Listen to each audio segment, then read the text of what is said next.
नमस्कार आप सभी को कर्मभूमि के एक और कार्यक्रम में मैं प्रीति अज्ञात अपनी साथी नीरजा भटनागर के साथ आप सभी का स्वागत करती हूँ। दोस्तों, आज हमारे साथ विशिष्ट अतिथि के रूप में वरिष्ठ आलोचक और हिंदी विभाग दिल्ली विश्वविद्यालय के पूर्व अध्यक्ष आदरणीय गोपेश्वर सिंह जी उपस्थित हैं और उनके साथ समकालीन कविता में एक सार्थक सुपरिचित कवि राकेश रेणु जी, डॉक्टर सुभाष श्रीवास्तव जो कि राजकीय क्वींस कॉलेज वाराणसी में प्रवक्ता है, और बहुभाषी लेखिका मल्लिका मुखर्जी उपस्थित हैं। आप सभी का हार्दिक स्वागत एवं अभिनंदन। और इस लिंक के माध्यम से जो भी हमारे सभी साहित्यकार मित्र और अन्य क्षेत्रों से जुड़े मित्र हैं और कर्मभूमि टीम के जो लोग यहाँ उपस्थित हैं, आप सभी को मेरा सादर अभिवादन और आप सबका हार्दिक स्वागत। दोस्तों, जैसा कि आपको विदित है कि कर्मभूमि मंच के माध्यम से आज हम युवा आलोचक डॉक्टर मीना बुद्धिराजा जी की पुस्तक का डिजिटल लोकार्पण करने वाले हैं। सबसे पहले मैं मीना जी का संक्षिप्त परिचय आप लोगों के सामने रखती हूँ। आप अदिति महाविद्यालय दिल्ली विश्वविद्यालय में हिंदी की एसोसिएट प्रोफेसर, और जितने भी महत्वपूर्ण पत्र पत्रिकाएं हैं उसमें समकालीन कविता, कथा साहित्य एवं आलोचना के सैद्धांतिक विषयों पर आपके लेख निरंतर प्रकाशित होते हैं। आप कविताएं भी लिखी हैं और इनकी एक पुस्तक भी आ चुकी है इससे पहले, जिसका की नाम है निराला के आलोचनात्मक निबंध। और अब जो समय है वो है उनकी जो दूसरी पुस्तक है समकालीन रचनाशीलता की वैचारिकी, इसके विमोचन का। तो मैं आप सभी से जिनके पास भी ये पुस्तक उपस्थित है उनसे मेरा अनुरोध रहेगा कि इस पुस्तक को हमारे सामने लाएं।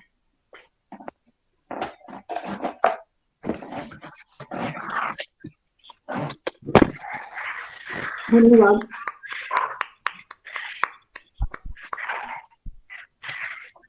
अगर कोई तस्वीर खींच सकता है तो खींच ले, क्योंकि मीना जी के पास इसकी यादगार होनी चाहिए।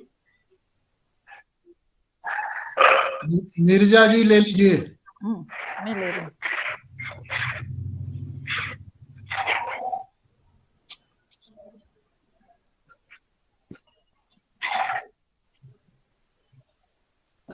ठीक है जी, धन्यवाद नीरजा जी। मेरा सौभाग्य गोपेश्वर सर के हाथों मेरी किताब का लोकार्पण हो रहा है, और राकेश रेणु सर, मैं दोनों का आभार व्यक्त करती हूँ, कर्मभूमि का आभार व्यक्त करती हूँ। मीना जी, आपको बहुत बहुत बधाई। प्रीति जी का, नीरजा जी, कर्मभूमि का दिल से आभार व्यक्त करती हूँ। शुभा जी, जो भी मेरे इस कार्यक्रम, मल्लिका जी, सबका तहे दिल से आभार व्यक्त करती हूँ। प्रणव जी, आपका स्वागत है। दोस्तों, ये हमारा सौभाग्य है कि आदरणीय गोपेश्वर सिंह जी सर हमारे साथ आज इस कार्यक्रम में उपस्थित हैं। जैसा कि हम सब जानते हैं कि आप वरिष्ठ आलोचक हैं और आपने लगभग 16-17 वर्षों तक दिल्ली विश्वविद्यालय के हिंदी विभाग को अपनी आलोचना और शिक्षण से लाभान्वित किया है। आप हिंदी विभाग के पूर्व अध्यक्ष भी रहे हैं। आपने नलिन विलोचन शर्मा आंदोलन के सामाजिक आधार, आलोचना का नया पाठ, कल्पना का उद्देश्य विवाद, आलोचना के परिसर जैसी महत्वपूर्ण आलोचनात्मक पुस्तकें लिखी। सेवानिवृत्ति के बाद भी आप निरंतर सक्रिय लेखन में व्यस्त हैं, और हाल ही में विजय देव नारायण शाही पर आपकी एक नई पुस्तक आई है, और इन दिनों सर रामवृक्ष बैनीपुरी जी की जीवनी पर काम शुरू कर रहे हैं। स्वागत है सर आपका, और आपसे अनुरोध है कि अपने उद्बोधन से हमारे समृद्धि कीजिए। स्वागत। जी, शुक्रिया। ये किताब आप देख लें और हमारी प्रिय मीना बुद्धिराजा, शुक्रिया सर, बधाई दें, और मैं हृदय से बधाई देता हूँ। हार्दिक बधाई, मेरी शुभकामनाएं। शुक्रिया सर। दिन का इंतजार कर रहे सर कि आप इस मेरी अवसर पर मीना बुद्धिराजा का लिखा हुआ इधर जो कुछ प्रकाशित हुआ है, इसे आवाज आ रही है। मीना बुद्धि राजा का इधर लिखा हुआ जो कुछ प्रकाशित हुआ है उसमें से कुछ। कई लोगों के माइक ऑन है, बीच में बोल रहा हूँ, कृपया माइक अपने ऑफ कर लें, गुरप्रताप सिंह जी के अलावा सारे लोग। हाँ, म्यूट कर लें। अब ठीक हुआ तो मीना आप भी कर लीजिए, म्यूट हो जाइए। तो म्यूट। मीना बुद्धि राजा ने इधर जो कुछ लिखा है उसमें से कुछ निबंध आए हैं इस पुस्तक में। मित्रों, मीना बुद्धि राजा मुझे अपना गार्जियन भी मानती हैं, गुरु भी मानती हैं, और मुझे भी इनका लिखना पढ़ना देखकर बहुत प्रसन्नता होती है। इनकी ये जो एक तरह से पहली जो पुस्तक है निराला के आलोचनात्मक निबंध, वो शायद उनका रिसर्च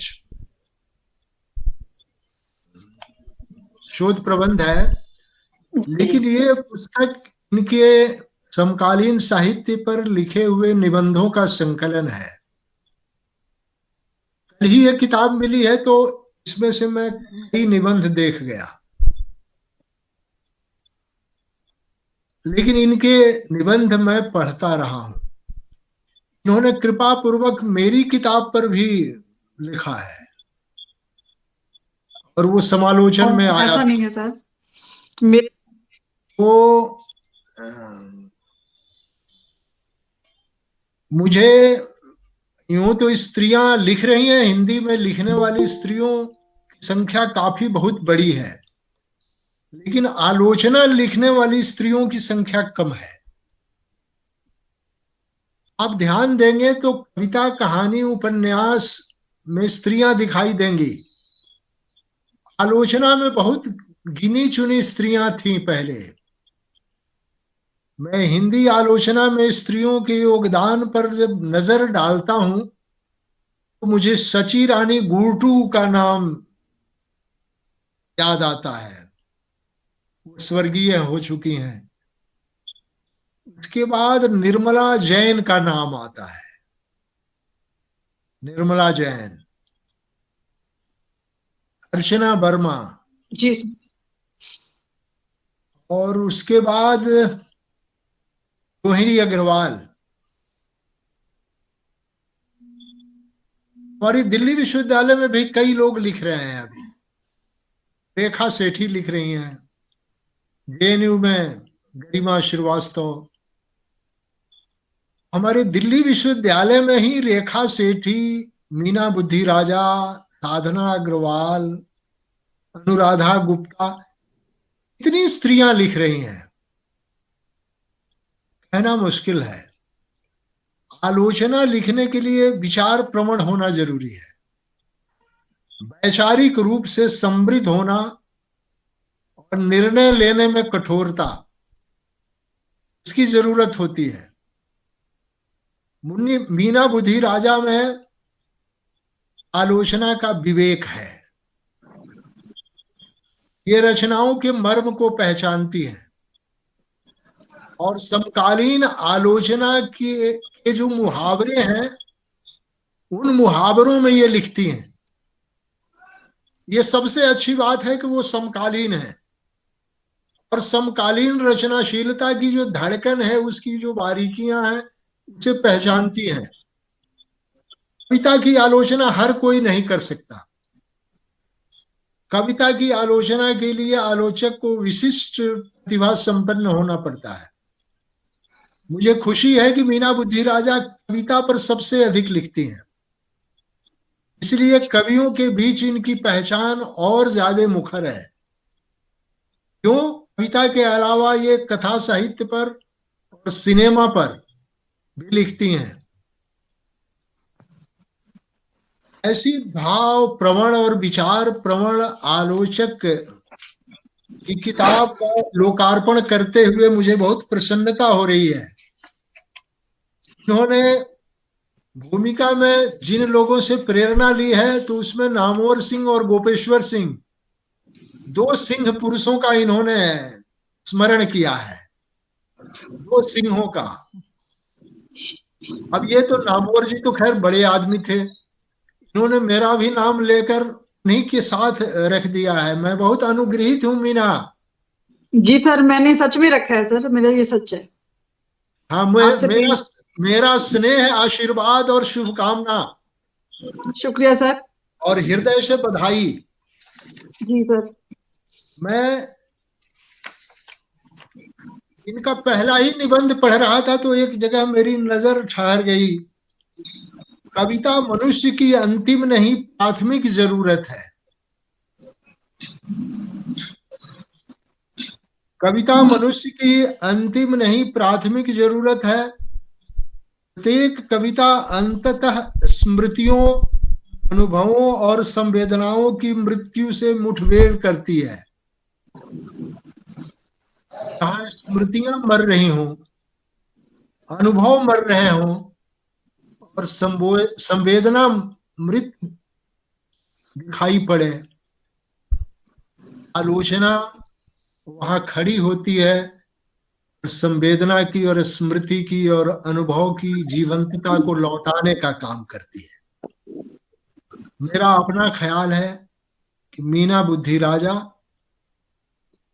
समकालीन कविता में स्मृतियों, अनुभवों और संवेदनाओं को जिलाने का जो काम हो रहा है, उसको रेखांकित करने वाली हमारे समय में हिंदी कविता की विशिष्ट आलोचक है। इनका भविष्य उज्जवल है और ये लगी रही, बनी रही आलोचना में तो एक दिन ये सची रानी गोटू और निर्मला जैन की तरह जगमगाता हुआ बहुत आदरणीय नाम हो जाएंगी। मेरा आशीर्वाद है और मेरी बधाई इनके साथ है। मैं इनकी पुस्तक का लोकार्पण करते हुए व्यक्तिगत रूप से बहुत खुश हूँ।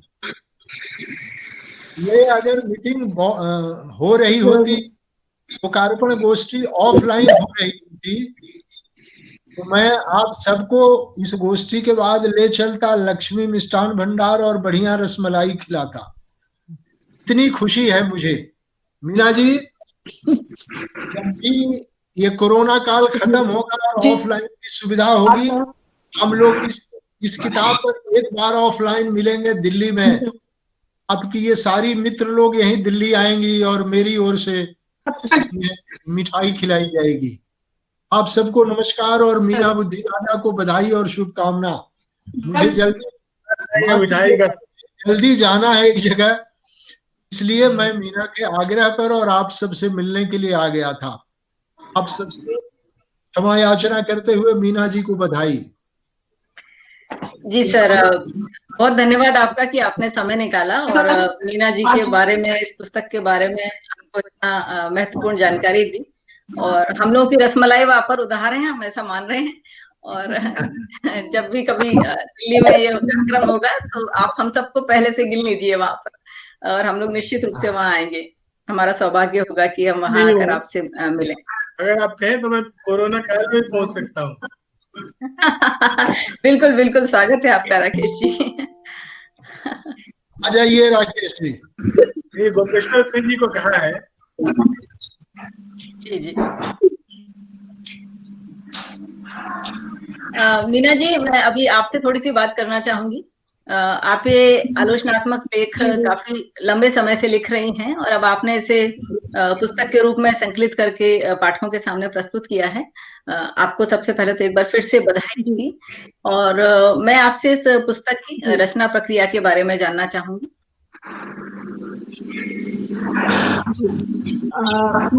धन्यवाद प्रीति जी। दरअसल क्योंकि मैं दिल्ली विश्वविद्यालय में शिक्षक भी रही हूँ और लगभग 20-25 सालों से मैं वहाँ पर एक कॉलेज में पढ़ा रही हूँ। तो क्योंकि विषय इतने ज्यादा होते हैं हमारे पास पढ़ाने के लिए कि हमें हर विषय पढ़ाना पड़ता है, जिसमें कविता, कहानी, उपन्यास, मीडिया, रंगमंच, सिनेमा। तो जब मैं इनको पढ़ाती थी तो मेरे मन में सवाल आते थे कि इस पर इस तरह से हम बात कर सकते हैं आलोचनात्मक विमर्श के तरीके से। तो धीरे धीरे ये जो विषय मैं पढ़ाती गई उनके बारे में मैं कुछ लिखती चली गई और फिर 3-4 साल से लगातार पत्र पत्रिकाओं में लेख भेजने शुरू किए और मतलब मुझे ये लगा कि अगर ये प्रकाशित है तो इसका मतलब इनमें आलोचना की दृष्टि है, और ये सौभाग्य रहा कि प्रकाशित होते रहे वो लगातार। और मैं सभी आलोचना के सभी विषयों से जुड़े हुए आयामों को सामने लाने की कोशिश करती रही। तो 3-4 साल से मैं लिख ही रही थी, लेकिन अभी मैं सोच रही थी कि कम से कम मैं अपने कुछ आलोचनात्मक लेखों को एक जगह पर एकत्रित कर दूं, जिससे कि कम से कम जो हमारे छात्र हैं हिंदी विभाग के, MA के, BA के, हम सब शिक्षक हैं जो दिल्ली विश्वविद्यालय के, इसके अलावा जो आलोचना के पाठक हैं उनके लिए ये पुस्तक कुछ काम आ सकती है। तो कोरोना काल में थोड़ी मुश्किलें तो आई, लेकिन मैंने ये किताब निकालने की कोशिश की और अब आपके सामने है। और अगली किताब भी मैं जरूर समकालीन कविता पर लिखना चाहती हूँ। ये मेरा एक सपना है कि अगली किताब मेरी समकालीन कविता पर आनी चाहिए। बिल्कुल आएगी आपकी किताब, और इस पुस्तक से भी लोग निश्चित रूप से लाभान्वित होंगे। मीना जी, मैं मानती हूँ कि जो आलोचक हैं वो अपने कार्य को बहुत गंभीरता से लेते हैं, और इस गंभीरता के साथ ही जो उनके लेख हैं उसमें भाषाई क्लिष्टता भी दिखाई देती है। और ये बात मैं इस समय विशेष रूप से इसलिए कह रही हूँ क्योंकि आपने इस संदर्भ में एक पोस्ट डाली थी जो कि मेरी नजर में आई थी। तो मैं जानना चाहती हूँ कि क्या आपको लगता है कि ये जो क्लिष्टता है यही आपकी रचनात्मकता को बेहतर रूप से परिभाषित करती है? तुम्हारा माइक ऑन है एक्चुअली, उससे बड़ी शोर आ रही है। मैं ऐसा इसलिए नहीं मानती हूँ क्योंकि मैं ये मानती हूँ कि जो साहित्य है और आलोचना है वो जीवन से ही आती है, और जीवन इतना सरल नहीं है। जीवन भी जटिल है, बहुत कठिन है जीवन, जिसमें कि बहुत सी चुनौतियों का, संघर्षों का सामना करना पड़ता है। और मेरा एक ऐसा स्वभाव रहा है कि मैंने जीवन को कभी सरलता से नहीं देखा है, मैंने उसको उसकी गहराई में जाकर देखने की कोशिश की। और ये एक तरह से साथ में देखना, कॉल के दूसरी तरफ माइक है उसको ऑफ कर, विशेषता की, ठीक है, आजा, मेरी भाषा बहुत गंभीर है, लेकिन मैं इसके लिए ये मेरा स्वभाव में आ चुकी है, मेरे चिंतन में आ चुकी है, विचारों में आ चुकी है ये भाषा। और एक शिक्षक होने के नाते मैं एक भाषा का उच्च स्तर हमेशा बनाए रखना चाहती हूँ कि क्योंकि हम लोग भाषा से ही जुड़े हुए हैं, भाषा हमारी अस्मिता है। और अभी फिलहाल बाजारवाद के समय में हमें भाषा को बचाना है, तो इसलिए ना चाहते हुए भी मेरी भाषा, आलोचना की भाषा गंभीर हो जाती है। लेकिन कोशिश करूंगी कि आगे थोड़ी सरल भाषा भी लिख पाऊं। नहीं, आपकी इस भाषा का स्वागत है। ये तो प्रश्न था जो मैंने आपसे किया, और इससे लोगों को सीखने को मिलता है। और जो एक हिंदी का ये जो अलग एक स्वरूप हमारे सामने आ रहा है, उससे कहते हैं ना, उससे उबरने के लिए आपकी पुस्तक को पढ़े जाने की जरूरत है कि एक भाषा ये भी होती है लेखक की। और लेखकों के लिए एक बात कहूंगी कि उनके लिए जरूरी है कि जी कहिए मीना जी। हाँ, क्योंकि मैं जो समकालीन समय में जो भाषा का मतलब भाषा को बहुत ही बाजार में इस्तेमाल किया जा रहा है, मैं भाषा को इस्तेमाल नहीं करने देना चाहती। मैं चाहती हूँ कि भाषा इस्तेमाल की चीज नहीं होनी चाहिए, उसकी एक प्रतिष्ठा होनी चाहिए भाषा की, समाज में भी, हमारे जीवन में भी, साहित्य में भी। हाँ, एक स्तर बना रहे, मैं ये चाहती हूँ। और यही गंभीरता शायद मेरी आलोचना भाषा में आ जाती है। बहुत अच्छी सोच है आपकी। और मैं अगले प्रश्न पर आती हूँ कि लेखकों के लिए निश्चित रूप से जरूरी होता है कि वे रचना के जो आलोचनात्मक पक्ष है उसको समझें और उससे सीख भी लें, जिससे कि उनके कार्य पहले से बेहतर हो कहीं। लेकिन एक आम पाठक है, उसके लिए मैं जानना चाहूंगी कि इस पुस्तक में नया क्या है, वो इस पुस्तक को क्यों पढ़ना चाहेगा? हाँ, ये किताब मैंने अपने सभी पाठकों को ध्यान में रखकर लिखी है, क्योंकि इसमें जहाँ एक और ये छात्रों के काम आ सकती है और शिक्षकों से भी जुड़ी हुई है, और साथ ही साथ बहुत से ऐसे लोग हैं जो गंभीर आलोचना भी पढ़ना पसंद करते हैं। और इसमें मैंने कोशिश ये की है कि समकालीन रचनाशीलता के जितने भी पक्ष हैं, जिनमें कि कविता, कथा साहित्य, रंगमंच, सिनेमा और गठेतर साहित्य, इन सबको थोड़ा थोड़ा छूने की कोशिश की है। बाकी विस्तार से भी मैं आगे जरूर लिखूंगी, ताकि एक परिदृश्य सामने आ सके कि समकालीन रचनाशीलता में लगभग पिछले 2 दशकों में ऐसी क्या चीजें हैं जो सामने आ रही हैं। तो वो कोशिश मैंने की है। अभी देखते हैं कि ये पुस्तक पाठकों को कितना प्रभावित कर पाएगी। लेकिन मैंने सभी प्रबुद्ध पाठकों को ध्यान में रखकर ही ये पुस्तक लिखी है। जी, आपकी पुस्तक बहुत अच्छी है और बहुत ज्यादा प्रभावित किया है इसने, और मैंने इसे पढ़ा है। लेकिन हमारे उन दर्शकों के लिए जिन तक ये पुस्तक नहीं पहुंची है, मैं आपसे पूछना चाहूंगी कि आप स्वयं बताएं कि इसमें जो लेख हैं वो किन किन विषयों पर आधारित हैं, और ये जो पुस्तक है इसका केंद्र बिंदु क्या है? हाँ, इसका केंद्र बिंदु यही है जो मैंने, जैसा कि आपको शीर्षक से दिख रहा होगा कि समकालीन रचनाशीलता की वैचारिकी। तो इसमें मैंने ये देखा कि पिछले 2 दशकों में जो एक 20वीं सदी का साहित्य था और जो अभी का साहित्य है, उसमें कुछ थोड़े से ऐसे नई चीजें सामने आई हैं जो पहले थोड़ी कम दिखाई देती थी, जैसे कि विचारधारा का संकट, इसके अलावा उत्तर पूंजीवाद के बाद की जो व्यक्ति और व्यवस्था का द्वंद्व जो बहुत ज्यादा अब गहरा हुआ है, और वो एक सबसे ज्यादा उसने आघात जो है वो हमारी स्मृतियों पर किया है, हमारी संवेदनाओं पर किया है। इसके साथ ही लोकतांत्रिक जो हमारी व्यवस्था है, जिसमें जो एक नागरिक है, मनुष्य है, उसके ऊपर बहुत से दबाव है, और उसके लिए जो आज का यथार्थ है वो बहुत ज्यादा जटिल हो गया है। तो ये पिछले 2 दशकों में मुझे ये चीज सामने थोड़ी ज्यादा दिखाई दी हर रचना में। और साथ ही मैंने एक बात और भी देखी कि अभी मुख्य धारा के साथ साथ अस्मिता विमर्श भी बहुत सारे सामने आए हैं, और हाशिए की बहुत सी अस्मिताएं अब बड़ी ही सहजता से और बड़ी ही प्रतिष्ठा के साथ, जैसे कि लिख रहे हैं, जिनमें स्त्री विमर्श, दलित विमर्श और ये आदिवासी विमर्श, ये चीजें भी मुझे एक तरह से समकालीन रचनाशीलता में बहुत ज्यादा देखा जा रहा है कि प्रभावित कर रही हैं। तो मैंने इन सभी थोड़ा थोड़ा, और स्त्री कविता तो है ही इसमें, और कथा साहित्य, और साथ ही साथ रचना प्रक्रिया किस तरह से बदली है। अभी मैंने आपको कहा कि रचना प्रक्रिया बहुत ही तीव्र हुई है।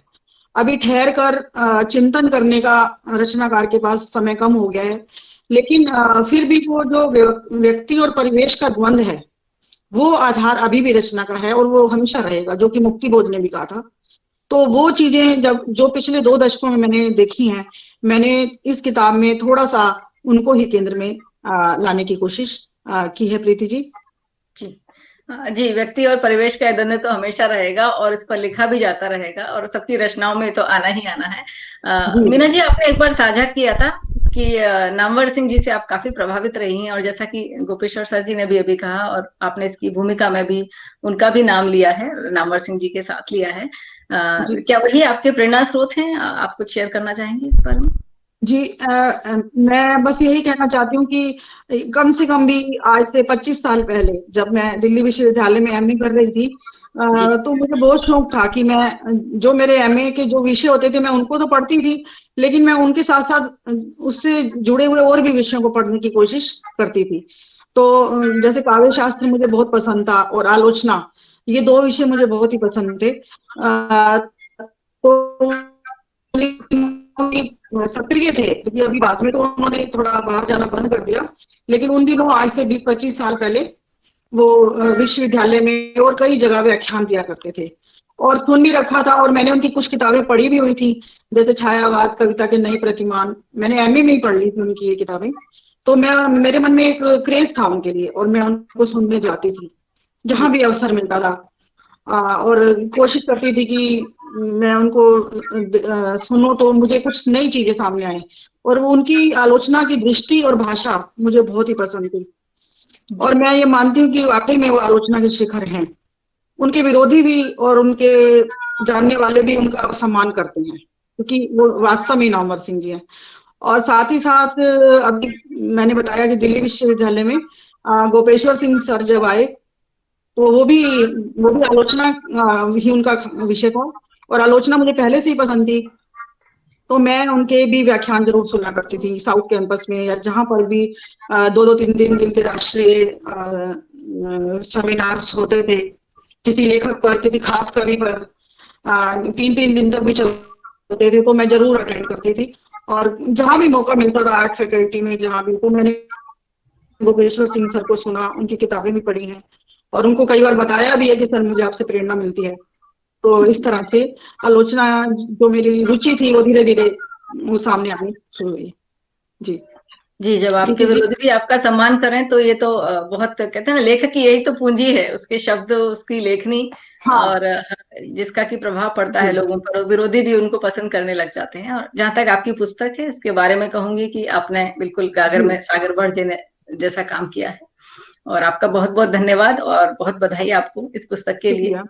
और अब मैं आगे बढ़ती हूँ। हमारे साथ समकालीन कविता, जी स्वागत है आपका। हमारे साथ समकालीन कविता में एक सार्थक सुपरिचित कवि राकेश रेणु जी उपस्थित हैं। आप बिहार सीतामढ़ी से हैं। रोज नामचा और इसी से बचा जीवन, ये आपके प्रमुख कविता संग्रह हैं। साथ ही साहित्य और मीडिया विमर्श से जुड़े अनेक कार्यक्रमों की प्रस्तुतियां आपने की हैं।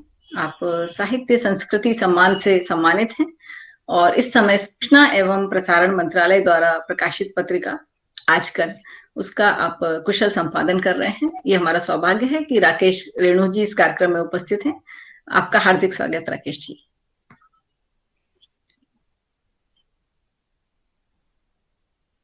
मेरी तरफ से भी स्वागत है। आपका माइक शायद और बहुत बधाई एक बार फिर मीना जी को।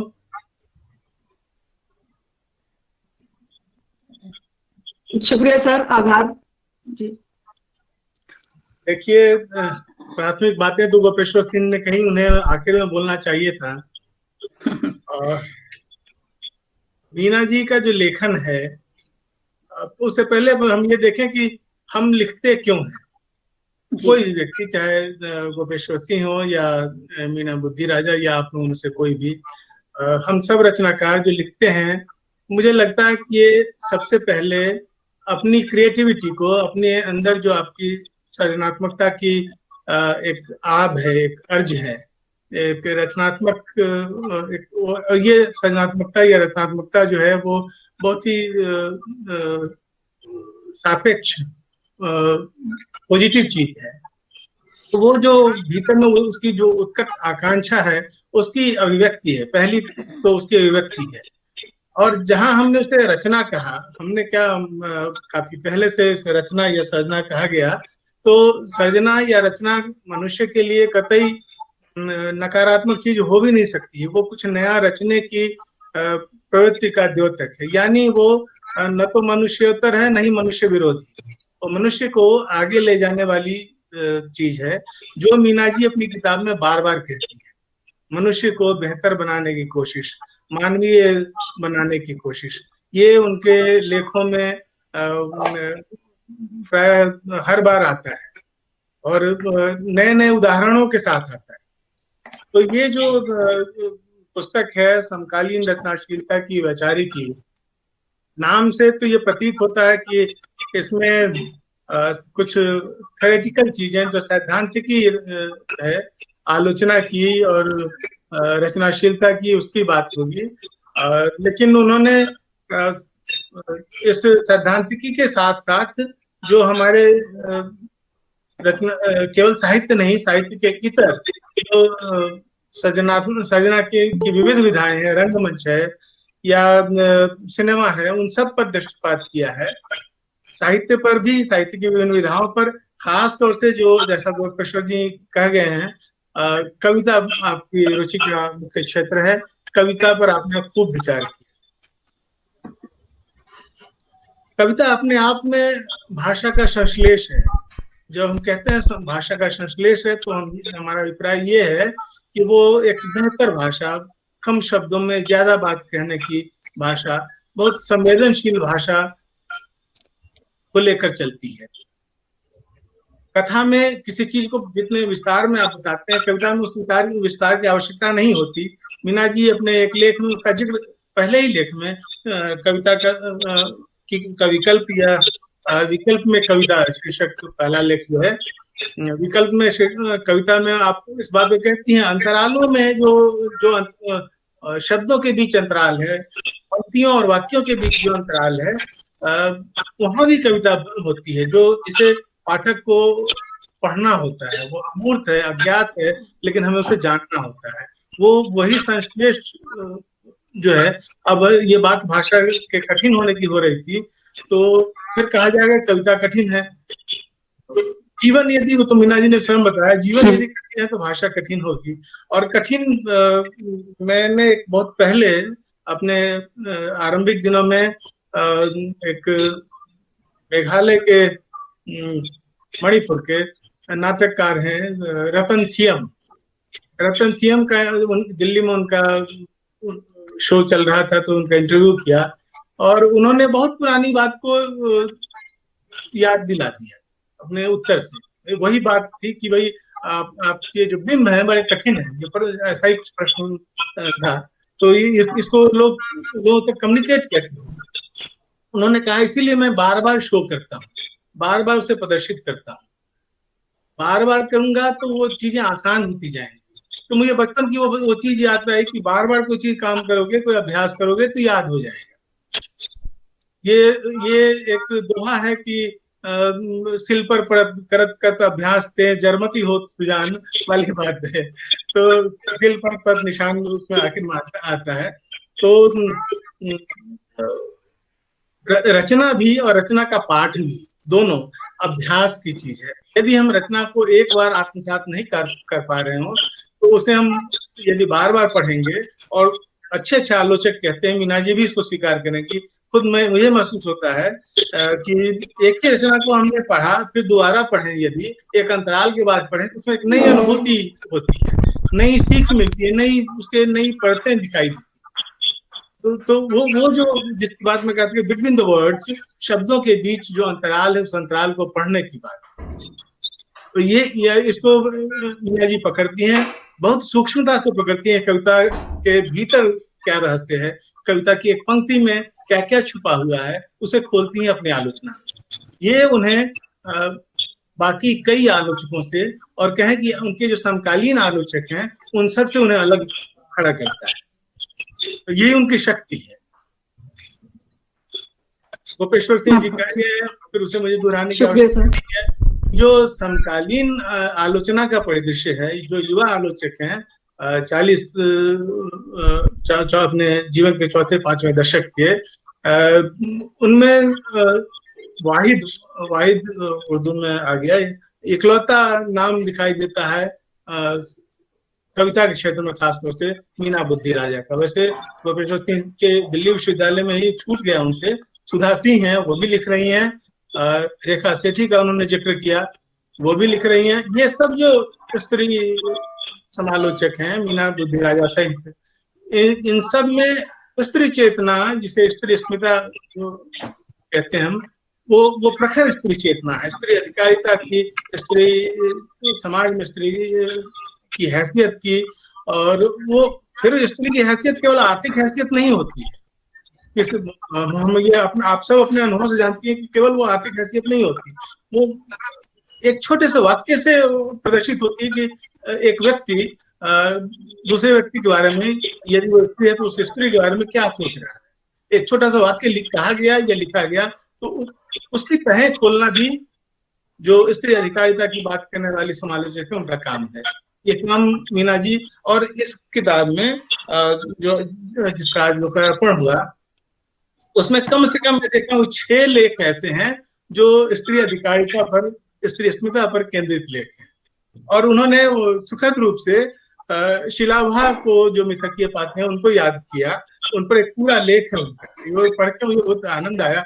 हालांकि ये किताब मुझे कल ही मिली, तो बहुत बहुत उम्दा लेख है, उसके बार बार पढ़ा जाना चाहिए।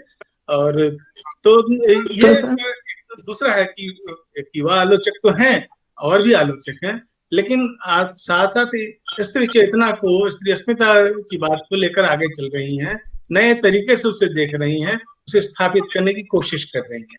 और इस बात को लेकर के वो केवल साहित्य तक नहीं रुकी, वो सिनेमा में भी जाती है। एक लेख है स्वतंत्रोत्तर हिंदी सिनेमा में स्त्री, और हम देखेंगे जो आज के पिछले 2 दशक का सिनेमा है, मैं हिंदी सिनेमा के हवाले से बात कर रहा हूँ, तो उसमें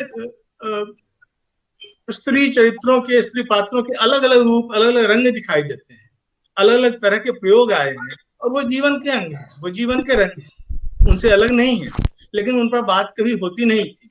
उस तरीके से स्त्रियों को, स्त्री पात्रों को वो हक या वो जगह सिनेमा में दिया नहीं जाता था। मीना जी ने उन चीजों को पकड़ा, उन्हें रेखांकित किया, इस लेख में उन्हें शामिल किया। तो इस पक्ष पर वो और काम करेंगी, अलग से किताबें, कविता पर आपकी किताबें आ रही हैं, शुभकामनाएं। मुझे तो पहले ये लगा कि आप बहुत सावधानी से बच गई हैं, समकालीन कविता पर या समकालीन लेखन पर आप बात नहीं कर रही हैं।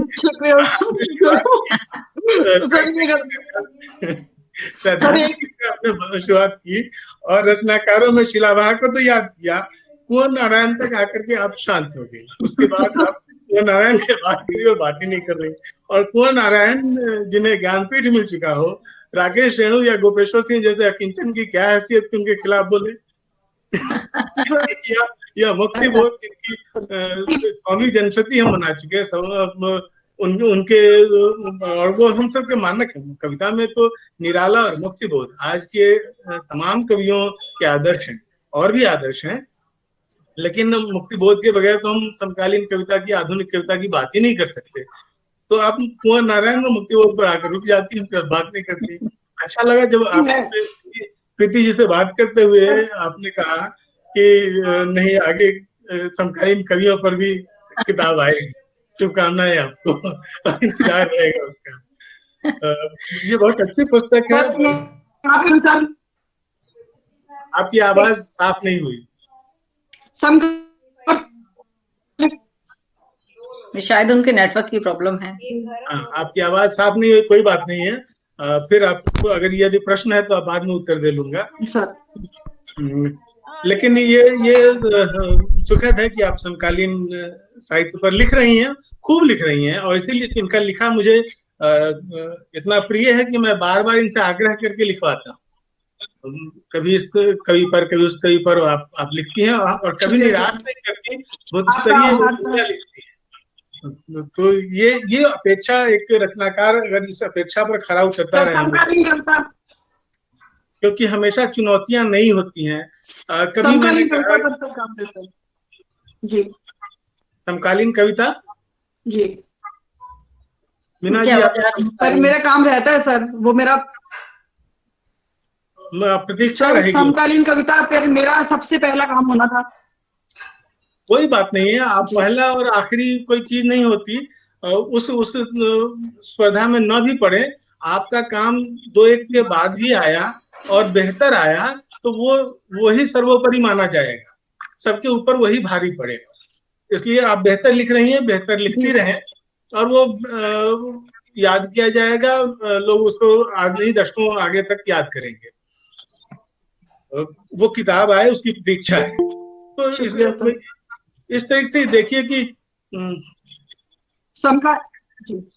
जी सुन रहा हूँ, बोलिए मीना जी।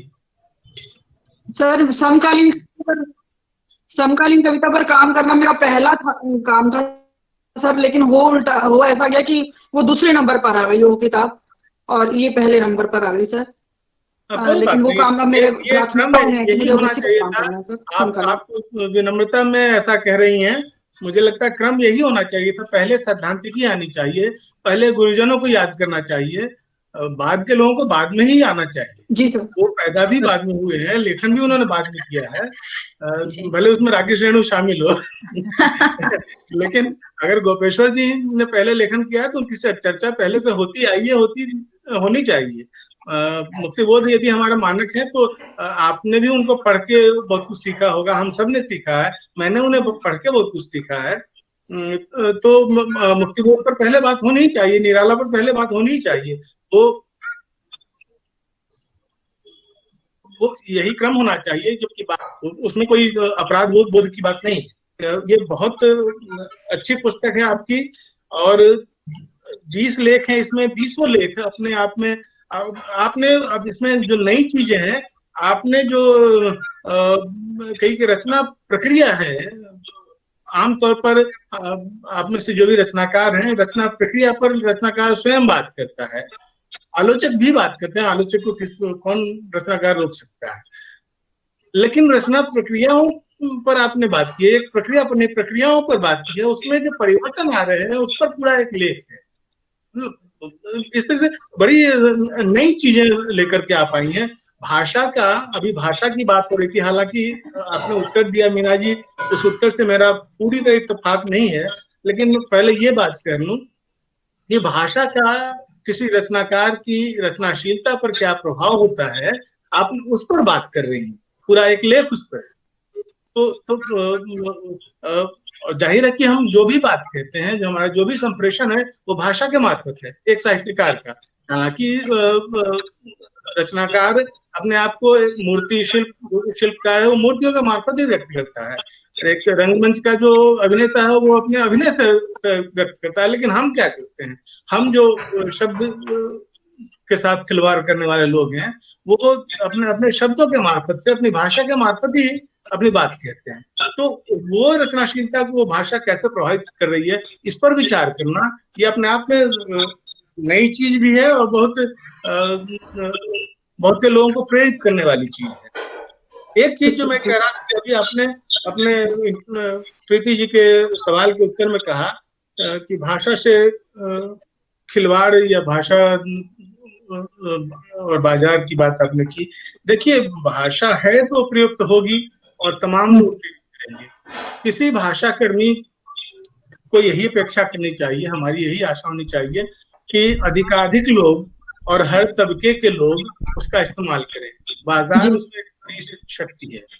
आज बाजार बात है, मैं इसलिए नहीं कह रहा, बाजार हमेशा से रहा है। मनुष्य है, मनुष्य की जरूरतें हैं, तो उसके साथ साथ उस जरूरतों की पूर्ति करने के लिए बाजार है। भले वो पहले वस्तु विनिमय होता रहा हो, एक सामान दो दूसरा सामान ले लो, लेकिन बाजार वहां भी था। बाजार हमारे सिर पर आ बैठा है, ये एक दूसरी चीज है, लेकिन भाषा का इस्तेमाल कर रहा है, ये कतई दूसरी चीज है। भाषा के साथ केंद्रापन ना हो उसमें, जिसके लिए बड़े अभी उर्मिलेश बड़े पत्रकार हैं, पहले राजस्थान टीवी में थे, के प्रमुख थे राजस्थान टीवी के। तो अभी उर्मिलेश का एक पोस्ट मैंने पढ़ा जिसमें उन्होंने वैक्सीनेशन शब्द का कहा कि भाई तमाम मीडिया चैनल और अखबार वैक्सीन और वैक्सीनेशन शब्द का क्यों इस्तेमाल कर रहे हैं। टीका बहुत आसान शब्द हमारे यहाँ है और टीकाकरण शब्द है, तो हम टीका शब्द क्यों नहीं इस्तेमाल करें। ये बड़ा वाजिब प्रश्न है। इस तरह के का खिलंद्रापन न हो, जहाँ पर सरल शब्द हिंदी के मौजूद हैं या भारतीय भाषाओं के ग्राह्य शब्द मौजूद हैं, तो हम भारतीय भाषाओं से ले लें बजाय कि अंग्रेजी से ले लें। लेकिन जहाँ पर कोई विकल्प नहीं है, ग्लैमर शब्द है, उसका विकल्प अभी भी एकदम जो कहते हैं उसे व्यक्त करने वाला विकल्प नहीं मिलता। तो ग्लैमर को यथारूप ले लें, उसे शब्द, उससे भाषा समृद्ध होती है, कमजोर नहीं होती। कंप्यूटर को हमने यथारूप ले लिया, उससे भाषा कमजोर नहीं होती, मजबूत होती है। ये अंग्रेजी वाले करते हैं और प्राय हर वर्ष कुछ दूसरी भाषाओं के शब्द वो स्वीकार करते हैं, अपने अपने कोश में शामिल करते हैं। हमारे यहाँ तो कोश को अपडेट करने की, अद्यतन करने की परंपरा ही नहीं। तो भाषा में लेकिन जटिलता होना एक दूसरी चीज है, गूढ़ता होना दूसरी। जब आप साहित्य का विश्लेषण कर रहे हैं तो साहित्य की भाषा आएगी, थोड़ी जटिलता आएगी, उसे हमें पाठक के नाते हमें पढ़ने और समझने का प्रयास करना चाहिए। सब कुछ जो आजकल का दौर है कि रेडी टू यूज वाला जो है कि रेडीमेड कपड़े ले लो, रेडीमेड जोमेटो से खाना मंगा लो, वो वाला नहीं हो, कुछ श्रम भाषा के लिए भी करना, वो ये पाठक के हिस्से से। मुझे आपकी भाषा पहले भी अटपटी नहीं लगी, गूढ़ या क्या गुरु नहीं लगी, अब भी नहीं लगती है। ये किताब पढ़ते हुए भी आपकी भाषा आनंद देती रही जितना पढ़ पाया। तो मैं उसके लिए भी आप उसके लिए भी कोई अपराध बोध न रखे मन में, उसके लिए आपकी अच्छी भाषा के लिए, संश्लिष्ट और भाषा के लिए मैं आपको उसके लिए भी बधाई देता हूँ, साधुवाद प्रेषित करता हूँ। और बहुत बहुत बधाई इस पुस्तक के लिए, शुभकामनाएं। आगे की पुस्तकों के लिए कहने को बहुत कुछ है, लेकिन फिर बोरियत होने लगेगी, फिर किसी और मौके। आप सबका धन्यवाद, नमस्कार। धन्यवाद राकेश रेणु जी, आपने उनकी पुस्तक में साहित्य, रंगमंच और स्त्री अस्मिता से लिखे लेखों की अच्छी विवेचना की, विस्तार से उन पर चर्चा की है और ये भी बताया कि कहाँ कहाँ वो अपने को बचा कर ले गई हैं। और इसके अलावा भाषा को लेकर आपने बहुत ही महत्वपूर्ण बात कही, जो दो बातें मुझे बेहद पसंद आई। एक तो ये कि बार बार लिखा जाना चाहिए, तभी आता है, तभी सीख सकते हैं। अभ्यास की बात है, कठिन शब्द हैं या जिसका जो मैंने एक प्रश्न किया था उनकी फेसबुक पोस्ट को लेकर कि क्लिष्टता क्यों, तो निश्चित रूप से अभ्यास की बात है। और दूसरी ये बात बहुत अच्छी है कि जो अंग्रेजी भाषा के जो शब्द हैं, अगर उनके हिंदी के सरल विकल्प हमारे सामने मौजूद हैं तो निश्चित रूप से हमें उनका ही प्रयोग करना चाहिए। बहुत बहुत आभार आपका, आपकी इस विवेचना के लिए और यहाँ उपस्थित रहने के लिए। आप सबका धन्यवाद। मैं मौजूद हूँ, आखिर तक रहूंगा। हाँ जी, बिल्कुल। आप मुकुल जी नमस्कार। मेरी तरफ से विशेष आभार सर, आखिर फेणु सर जी, सर अपना अमूल्य समय देने के लिए बहुत बधाई आपको फिर से। जारी रखिए। मित्रों, हमारे बीच डॉक्टर शुभा श्रीवास्तव जी उपस्थित हैं। जैसा कि मैंने कार्यक्रम के प्रारंभ में आप लोगों को बताया था कि आप राजकीय क्वींस कॉलेज वाराणसी में प्रवक्ता हैं। विविध पत्र पत्रिकाओं में आपके लेख, कहानी, कविता प्रकाशित होते रहते हैं। आपकी कुछ प्रकाशित पुस्तकें भी हैं। हिंदी शिक्षण, असाध्य वीणा एक मूल्यांकन, छायावाद, संस्मृति एवं पुनर्पाठ जो कि आलोचना की पुस्तक है, प्रारब्ध कविता संग्रह, पाठक की लाठी ये कहानी संग्रह है जो कि इनके प्रकाशित हुए हैं। आपका हार्दिक स्वागत है शुभा जी। धन्यवाद मैम। अब आपको सुनने के लिए सभी लोग बेकरार हैं। बहुत बहुत धन्यवाद। मेरी तरफ से भी स्वागत, आभार शुभा जी। जी बिल्कुल मीना जी, सबसे पहले तो आपको बहुत ढेर सारी बधाइयाँ आपकी दूसरी पुस्तक के प्रकाशन पर। और आप तो जानती ही हैं कि मैं आपको काफी समय से पढ़ रही हूँ और हस्ताक्षर पत्रिका में, इसीलिए मैंने आप पर एक पूरा का पूरा लेख लिखा था। मैं बहुत प्रभावित हूँ कि समालोचन के क्षेत्र में महिलाएं आगे आ रही हैं। स्त्री अस्मिता की जो हम बात करते हैं वह अब हमें साकार रूप में दिख रहा है। जैसा कि अब पुस्तक पर आते हैं, पुस्तक का नाम है समकालीन रचनाशीलता की वैचारिकी। तो मीना जी, जहाँ आपका नाम जुड़ता है विचार अपने आप अनायास ही जुड़ते चले जाते हैं। इसलिए इस पुस्तक का नाम वैचारिकी तो रहना अति आवश्यक था क्योंकि आपके विचार ही ऐसे हैं जो हमें प्रेरणा देते हैं। जैसे कि पुस्तक में सबसे पहले आपने साहित्य पर जो विचार किया है, इसमें मैं देख रही थी, इसमें 2-3 कॉलम हैं, लेख हैं आपके, जैसे रचना और आधुनिकता, रचना प्रक्रिया का बदलता दौर। ये दोनों लेख मुझे बेहद पसंद आए। उसका कारण ये है कि हम जब भी आलोचना की पुस्तक उठाते हैं तो हम कभी भी बदलती हुई प्रक्रिया पर ध्यान नहीं देते हैं। जैसे हम आलोचना की किताबें उठाते हैं तो या तो हम विधा पर चलते हैं या फिर हम किसी पुस्तक पर चलते हैं या किसी रचनाकार पर चलते हैं। पर इस किताब में जो सबसे नई बात मुझे दिखी वह यह थी कि हमारा दौर कैसे बदल रहा है और उस दौर के बदलने में हमारा साहित्य कैसे बदल रहा है, रचनाकार कैसे उसमें अपना हस्तक्षेप कर रहा है, कैसे वो अपनी रचना प्रक्रिया के द्वारा हमसे जुड़ रहा है। इसका यह जो जुड़ाव इसमें आया हुआ है पुस्तक में, वह मुझे बेहद पसंद है। और पुस्तक को पढ़ते समय कुछ बातें जो मेरे दिमाग में आती गई, उसको मैंने पॉइंट वाइज चूंकि देखा था, क्योंकि मुझे पता था कि मुझे बोलना है, तो सबसे पहले मैं जो विचार रखूंगी मीना जी के साहित्य के संबंधित विचार पर। तो मुझे जो इन सारे लेखों में एक जो अच्छी बात दिखी वह है कि सबके केंद्र में एक बात है, वह है मानव मूल्य को बचाने का प्रयास। और यह सत्य भी है। अगर एक समालोचक हर रचनाकार, हर साहित्य को, हर रचना को इस दृष्टिकोण से देखता है तो सार्थक भी है, क्योंकि अंततः हम मनुष्य हैं और मनुष्य बनने की प्रक्रिया ही हमें कविता करने या कथा करने के लिए प्रेरणा देती है। जो कुछ नकारात्मक है उसको हटाने के लिए, उसको घटाने के लिए हम निरंतर सृजनशील रहते हैं। इसीलिए आपने साहित्य में जो शोषण और विषमता के बीच का जो सेतु है उसकी बात की है, जो मुझे बेहद पसंद आई। अब साहित्य और शोषण के बीच का जो सेतु है साहित्य, वह आपने जो प्रदर्शित किया है अपनी रचनाओं में, अपने लेखों में, वह मुझे बेहद पसंद आया। और एक कोटेशन मैं जरूर मीना जी का देना चाहूंगी इसी संदर्भ में, चूंकि है मेरी बात को पुष्ट करने के लिए। वह कहती है कि साहित्य का मूल उद्देश्य है सामूहिक अस्मिता के मूल उद्देश्यों को पूरा करने। जीवन में अदम आस्था और संकीर्णता, उसकी सीमाओं से मुक्त विराट जन जीवन की वैश्विक दृष्टि में समाहित होता है। अब देखिए, मानवता से मनुष्य के मूल्य से लेते हुए पूरे वैश्विक परिदृश्य पर वह साहित्य की कसौटी को ले जाती हैं।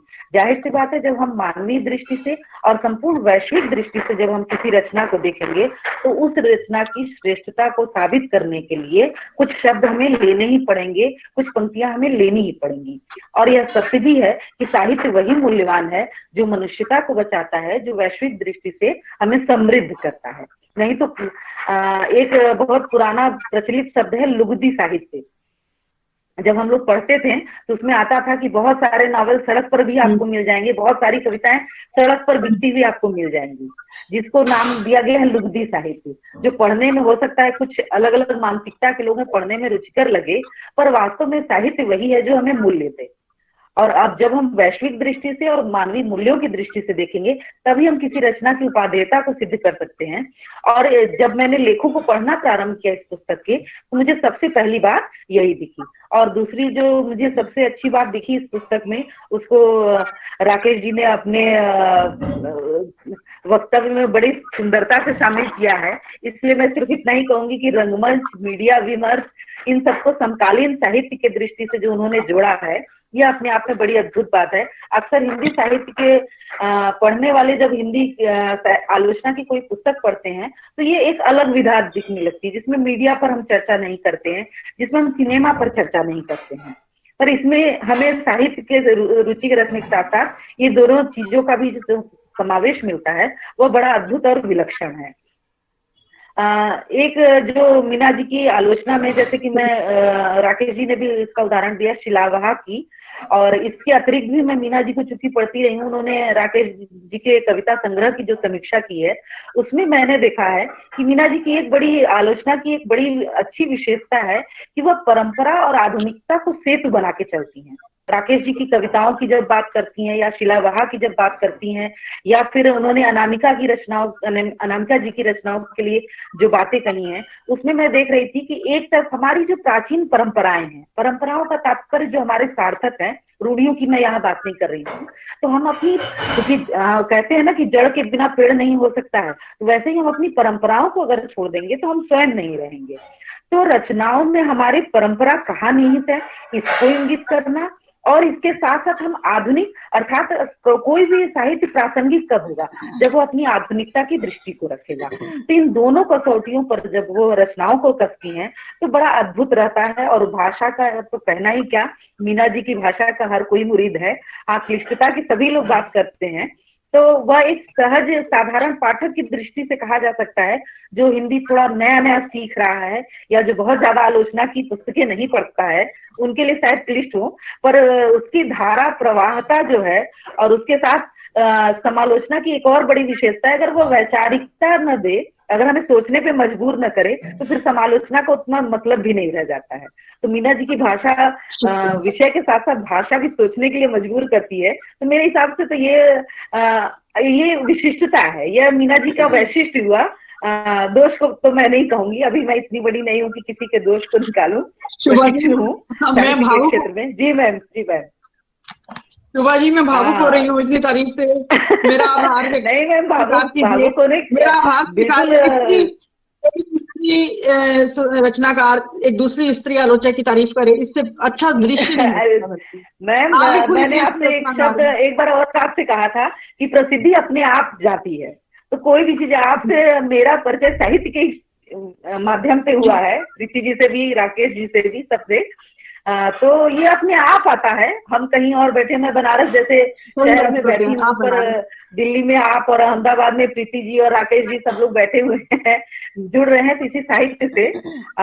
तो मैं अपनी बात पे आती हूँ। जो राकेश जी ने स्त्री अस्मिता और स्त्री रचनाकार पर काफी अच्छी बातें कही, उसमें मुझे लगता है कि मैं बहुत ज्यादा कुछ नहीं कह पाऊंगी, पर जो मेरा अपना दृष्टिकोण है कि जो आप कविता में स्त्री की बात करती हैं, उस पर मैं दो शब्द कहना चाहूंगी। जैसे आप कहती हैं कि कविता में स्त्री और स्त्री में कविता की बात अगर की जाए, तो हिंदी कविता के समकालीन परिसर में स्त्रीवाद के वैचारिक और गंभीर अस्मिता विमर्श की दृष्टि से स्त्री के पक्ष में बोलने वाली कविता अपना विशेष महत्व रखती है, जिसमें आपने गंभीर अस्मिता विमर्श का जिक्र किया। अभी आपने अब वक्तव्य में भी इसका विमर्श किया था इस पर।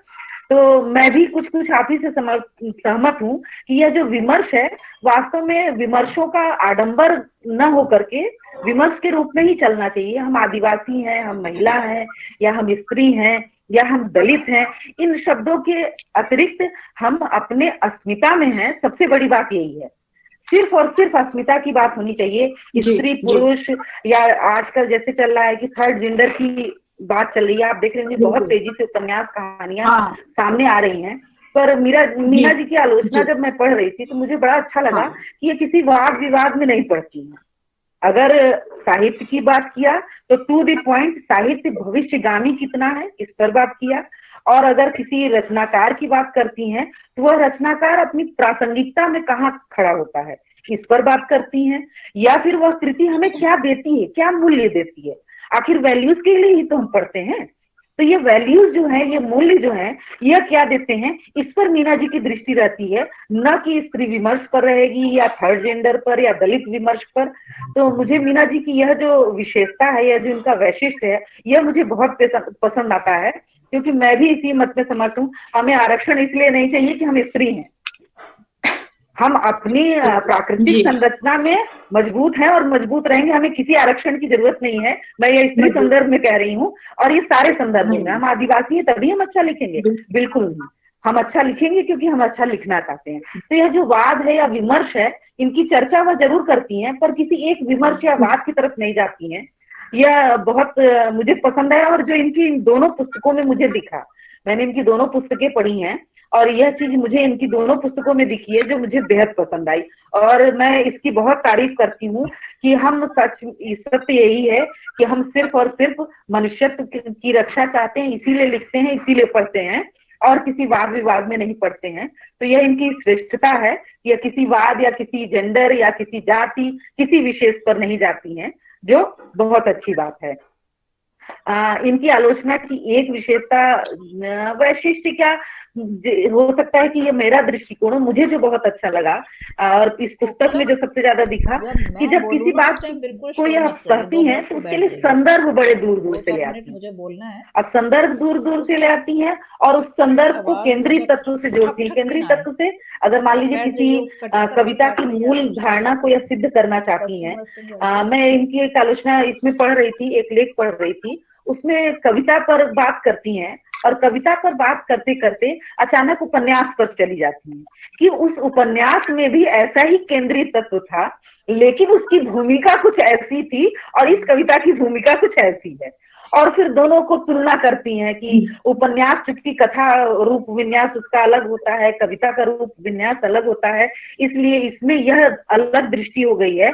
पर यह अलग दृष्टि कितनी मौलिक है और यह अलग दृष्टि कितना हमारे लिए उपादेय है, इसकी उपयोगिता कितनी है, यह जब चर्चा करती है तो मुझे लगता है कि यह सिर्फ विवादों में, वाद विवाद और विमर्श में ही नहीं भटकती हैं, यह मूल रचना पर चलती हैं। और इन्होंने अपने को एक में बांधा नहीं, एक में बांधा। जैसे रोहिणी अग्रवाल जी की बात की जाए तो वो एकदम दो टूक कहती है कि मैं सिर्फ कथा साहित्य पर चर्चा करती हूँ, या जो जैसे ओम निश्चल जी की बात की जाए, मेरा समकालीन लोगों की चर्चा ज्यादा कर रही हूँ, ओम निश्चल जी की बात की जाए तो उन्होंने अपने को कविता क्षेत्र में रखा है। और ये अच्छी भी है कि ठीक है, हम एक क्षेत्र विशेष चुन लेते हैं ताकि हम उसमें ज्यादा पारंगत हो सके।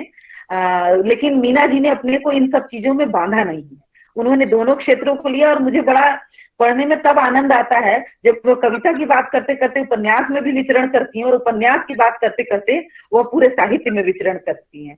तो यह जो विचरण की परंपरा है वह घुमाती है तो बड़ा आनंद देती है। और कृतियों की जहां तक बात करें हम, तो मुझे लगता है कि सबसे पहले तो वो कभी भी किसी कृति की जब बात करती हैं तो चलती है मूल संवेदना पर। मूल संवेदना अर्थात कि उसका क्या कंटेंट है, मूल केंद्रीय बिंदु क्या है, और उस केंद्रीय बिंदु के बाद जब दूसरी स्टेप पे बढ़ जाती हैं, तो हो सकता है मीना जी शायद इस तरह से न सोचती हूँ जिस तरह से मैंने पढ़ा है। दूसरा जो उनका स्टेप रहता है वो देखती है कि कवि की या रचनाकार की संप्रेषण क्षमता जो है वह कितनी दूर तक जाती है, कितनी दूर तक वो पाठक तक पहुंचती है। तो यह क्वालिटी भी बहुत अच्छी होनी चाहिए कि भाई हम अगर किसी रचना को पढ़ रहे हैं तो हमें सिर्फ आनंद ही नहीं दे रहा है, उसका मूल वैल्यूज क्या है, क्या केंद्रीय तत्व है और क्या वो पाठक तक जा रहा है या सिर्फ हम लिख ही रहे हैं, इस पर वह काफी विशद रूप से चर्चा करती हैं। और जो समग्र रूप से एक जो कंक्लूजन देती हैं कि यह रचना अपनी भविष्यगामी कितनी दृष्टि रखता है। तो यह जो भविष्य को देखने की चाहने की इच्छा है, यह मुझे बहुत अच्छा लगा। जो काफी लेखों में मुझे दिखा है, कुछ लेख अभी मैं पढ़ भी नहीं पाई हूँ क्योंकि जो कोरोना काल में दिक्कतें आई हैं कि सब कुछ सही जगह पर सही समय पर नहीं पहुंच पाया है, उसकी वजह से जो दिक्कतें आई हैं, तो वो तो खैर अपनी जगह है ही। लेकिन यह भी सुखद है कि प्रीति जी के सौजन्य से यह अच्छा सुखद समय हम लोगों को मिला है कि मीना जी की पुस्तक पर चर्चा कर रहे हैं। वैसे मीना जी की आलोचना की तो बहुत सारी विशेषताएं हैं, लेकिन मुझे लगता है कि समय का भी ध्यान रखना चाहिए। एक बार पुनः फिर से आपकी दूसरी पुस्तक के प्रकाशन पे ढेर सारी बधाइयां, और यह निश्चित है कि मैं इसे पूरी तरह से पढ़ करके एक समीक्षात्मक लेख जरूर इस पर लिखूंगी। बहुत बहुत बधाई आपको मीना जी, आपकी पुस्तक के लिए, और प्रीति जी बहुत बहुत धन्यवाद मुझे इससे जोड़ने के लिए। बहुत बहुत धन्यवाद। आपका भी धन्यवाद शुभा जी। और आप जी बोलिए मीना जी। इतनी अच्छे से बात करने पर मेरी किताब के लिए शुभा जी का मैं धन्यवाद देना चाहती हूँ। ये वैसे जुड़ी हुई है शुरू से ही, और हमारा परिचय ऐसे ही हुआ था। और मैं ये भी मानती हूँ खुद भी बहुत अच्छी रचनाकार है, और ये बड़ी सशक्त स्त्री है, ये बहुत ज्यादा। और ये सब कह रही है कि हम सिर्फ अस्मिता को मानते हैं, ना कि हम इस विमर्श को या उस विमर्श को। और क्योंकि ये ही मुझसे प्रभावित नहीं है, बल्कि मैं भी इनसे बहुत ज्यादा प्रभावित हूँ। धन्यवाद देना चाहती हूँ, और मैं भी चाहती हूँ कि ये लगातार बात करते हैं। शुक्रिया। धन्यवाद। शुक्रिया प्रीति जी। जी शुभा जी, आपने अभी एक लेख लिखने की बात की, तो आपके उस लेख की भी प्रतीक्षा रहेगी हमको इस पुस्तक पर। जी जी बिल्कुल। और आपने दो बहुत ही अच्छी बातें कही, एक तो यही कि साहित्य वही है जो हमको मूल्य दे, और अगर वैचारिकता नहीं देता है तो निश्चित रूप से वह महत्वपूर्ण नहीं है। और मीना जी की पुस्तक में को लेकर भी यही बात कि इनकी जो पुस्तक है उसके जो केंद्र है उसमें मानव मूल्यों को ही बचाने की बात है, उसको ही बचाने का प्रयास है, और अस्मिता की ही बात होनी चाहिए किसी भी लिंग से परे।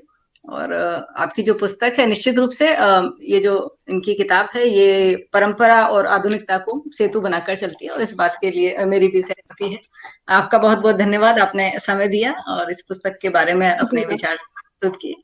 अब हमारे साथ मैं अपनी अगली वक्ता मल्लिका मुखर्जी का स्वागत करती हूँ, जो कि कार्यालय प्रधान निदेशक अहमदाबाद से वरिष्ठ लेखा परीक्षा अधिकारी के रूप में सेवानिवृत्त हुई हैं। आपके दो काव्य संग्रह मौन मिलन के छंद और एक बार फिर, और इसके साथ ही एक चैट उपन्यास you and me the ultimate dream of love, ये प्रकाशित हो चुके हैं।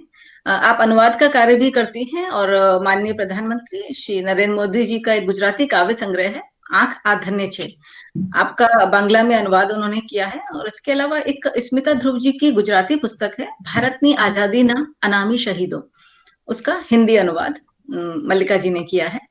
और आपको 2016 में उनके काव्य संग्रह एक बार फिर के लिए मानव संसाधन विकास मंत्रालय के केंद्रीय हिंदी निदेशालय द्वारा संचालित हिंदीतर भाषी हिंदी लेखक पुरस्कार मिला है, जिसकी राशि 1 लाख थी। तो एक बार फिर आपको उसके लिए बधाई मल्लिका जी, और आपका स्वागत है। और मीना जी की पुस्तक के बारे में आपके विचार जानने को उत्सुक हैं हम लोग। आप मल्लिका जी आपका माइक ऑफ। बधाई मल्लिका जी।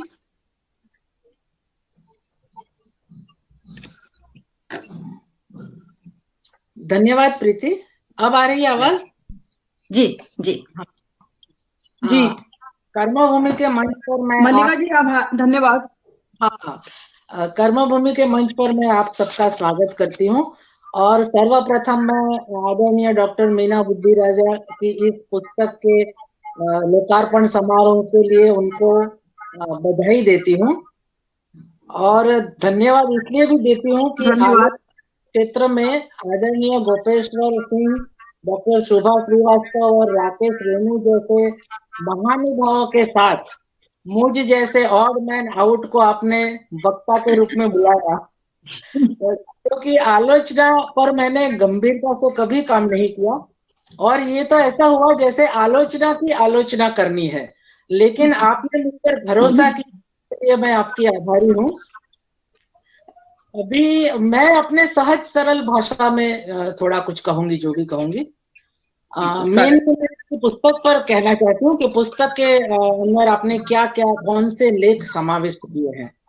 तो सबसे पहले मैं ये कहूंगी कि आलोचना के विषय में आपने अपनी पुस्तक में बहुत विस्तृत लिखा है, लेकिन मैं थोड़ा सा बताना चाहूंगी कि आलोचना या समालोचना एक साहित्यिक विधा है और साहित्यकार जीवन और अनुभव के जिन तत्वों को जोड़कर साहित्य रचता है, आलोचना उन्हीं तत्वों का विश्लेषण करती है। इस अर्थ में आलोचना रचनाशीलता की समान धर्मी रही है।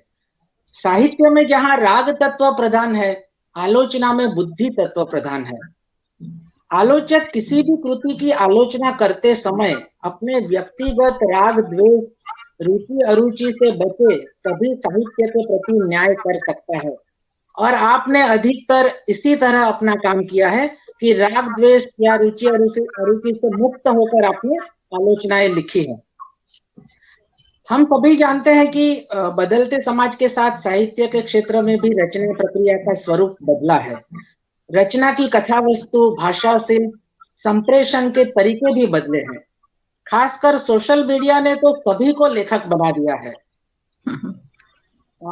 फिर भी मेरा मानना है कि हिंदी की रचनात्मक कही जाने वाली विधाओं में लगातार अच्छा लिखा जा रहा है, लेकिन वर्तमान समय में अगर कोई विधा सर्वाधिक संकटग्रस्त है तो वह है आलोचना। इससे आलोचना का महत्व कम नहीं होता। साहित्यिक जगत में रचना की आलोचना ही लेखक और पाठक के बीच सेतु का काम करती है। आलोचक ही हर लेखन को समसामयिक दृष्टि से देखने का प्रयास करता है, अपने विचारों से, अपने विवेक से मूल्यांकन करता है। समकालीन साहित्य को लेकर जब आलोचना का अकाल सा है, ऐसे में आदरणीय मीना जी आलोचना पर गंभीरता से काम कर रही है। इस सराहनीय कार्य के लिए मैं आपको बधाई देती हूँ और आपका स्वागत भी करती हूँ। उनकी पुस्तक समकालीन रचनाशीलता की वैचारिकी में मेनली मैं उस किताब की ही बात करना चाहूंगी कि इस पुस्तक में आलोचना विमर्श पर 20 लेख है। कविता साहित्य में भाषा की भूमिका, साहित्य का जनतांत्रिक लक्ष्य, समकालीनता और कथा साहित्य जैसे विषयों पर एक एक लेख तो है ही, लेकिन उन्होंने रंगमंच, सिनेमा, मीडिया संस्कृति जैसे विषयों पर भी लिखा है। इस पुस्तक में वर्तमान रचनाशीलता की मुख्य चिंता को लेकर 3 लेख हैं। स्त्री को केंद्र में रखकर 4 लेख लिखे गए हैं और 4 पुस्तकों पर उनकी आलोचना पढ़कर मैंने उन चारों पुस्तकों को खरीदने का मन बना लिया है, क्योंकि इतना अच्छा लिखा है उन्होंने। पहली पुस्तक है मुक्ति बोध की संपूर्ण काव्य यात्रा पर सुप्रसिद्ध कथाकार कृष्णा सोबती की लिखी पुस्तक मुक्ति बोध, एक व्यक्तित्व सही की तलाश में। दूसरी पुस्तक है कथाकार किरण सिंह जी का उपन्यास शीलावहा। तीसरी पुस्तक है अग्रणी कवि कुंवर नारायण जी की पुस्तक न सीमाएं न दूरियां, विश्व कविता के कुछ अनुवाद। और चौथी है ज्योतिष जोशी की लिखी पुस्तक अनासक्त आस्तिक, जो सुप्रसिद्ध कथाकार जैनेन्द्र कुमार जी की जीवनी है। जैसे मुझसे पहले सभी शोभा जी और राकेश सोनी जी ने बहुत कुछ कह दिया, मेरे लिए कुछ बचता नहीं है हकीकत में। लेकिन जैसे आप लोगों ने कहा कि उनका मुख्य जो है कविता की, और मतलब कविता की आलोचना ही ज्यादा कर रही है वो, तो उनका जो मुझे भी सारे लेख ने बड़ा प्रभावित किया। और भाषा के बारे में मैं भी कहूंगी कि उनकी भाषा थोड़ी मुश्किल है, लेकिन समझने पर मजबूर करती है, और उसको समझने के लिए हमें अपने दिमाग का भी इस्तेमाल करना पड़ रहा है। तो मुझे ये बड़ा पसंद है, क्योंकि ये जरूरी है, भाषा को बचाना जरूरी है हमारे लिए एक लेखक के तौर पर। तो उनका जो पहला लेख है विकल्प में कविता, मीना जी कहती है, कविता के बारे में आप सभी ने बड़ा अच्छा ही बताया, लेकिन मैं भी थोड़ा जोड़ूंगी इसमें कि कविता मनुष्य की प्राथमिक जरूरत है। मनुष्यता कविता का सबसे महत्वपूर्ण पक्ष है। अपनी आत्मा के जिन संदर्भों में मानव निरंतर अकेला पाया जाता है, वहां कविता मजबूत सहारे की तरह खड़ी हो जाती है। इसके समर्थन में मीना जी नोबेल पुरस्कार विजेता चिली के कवि पाब्लो नेरुदा के कथन का भी उल्लेख करती है। नेरुदा कहते हैं कि कविता में अवतरित मनुष्य बोलता है कि अब भी एक बचा हुआ, मैं अब भी एक बचा हुआ अंतिम रहस्य हूं। वाह, बहुत बढ़िया, बहुत बढ़िया मल्लिका जी। मुक्तिबोध की कविताओं में चुनिंदा अंशों पर कृष्णा सोबती जी के गहन पाठ पर भी मीना जी अपने मत रखती है, और अहल्या को आधार बनाकर लिखे गए उपन्यास शीलावहा में स्त्री के पक्ष में किरण सिंह के साहसपूर्ण लेखन की प्रशंसा करते हुए वे कहती हैं कि कैसे किरण सिंह धर्म, संस्कृति और समाज के बनाए हुए बेबुनियाद ढांचे को कड़ा प्रहार करके गिराती चलती है। मिथकीय पात्रों को केंद्र में रखकर सृजनात्मक लेखन अतीत का वर्तमान के संदर्भ में पुनर्लेखन है। ये पंक्ति मुझे बहुत पसंद आई कि ये वर्तमान के संदर्भ में हम जब अतीत के बारे में लिखते हैं तो वर्तमान में उसका पुनर्लेखन करते हैं। एक और पुस्तक है कुंवर नारायण की पुस्तक न सीमाएं न दूरियां, विश्व कविता के कुछ अनुवाद। तो ये एक पुस्तक मुझे बड़ी महत्वपूर्ण लगती है, क्योंकि जहां हमें कहा जाता है कि कविता का अनुवाद लगभग असंभव है, ऐसी बातें करते हैं मतलब साहित्य जगत में, तो ऐसे में इस पुस्तक में प्राचीन से लेकर अब तक के अनेक उत्कृष्ट विश्व कवियों की कविताओं के अनुवाद है। इस संकलन में मीना जी ने जिस बात की सराहना की है वह है इस संकलन में विभिन्न कवियों पर सार गर्भित बातें और अनुवाद संबंधी टिप्पणियां। ने अनुवाद की अवधारणा को अनुरचना की हद तक विस्तृत किया है और अनुवाद कर्म को अपनी रचनात्मकता की तरह ही महत्व भी दिया है। अनुवाद संबंधी 3 टिप्पणियां मुझे बड़ी अच्छी लगी और जो ध्यान आकर्षित करती है उसका मैं यहाँ जिक्र करना चाहूंगी कि अमेरिकी कवि रॉबर्ट फ्रॉस्ट ने लिखा है, कविता वह है जो अनुवाद में खो जाती है। रूसी कवि जोसेफ ब्रोडस्की कहते हैं, कविता वह है जो अनुवाद के बाद भी बची रहती है। और नोबेल पुरस्कार विजेता मैक्सिको के कवि ऑक्टावियो पाज कहते हैं कि कविता वह है जो रूपांतरित हो गई।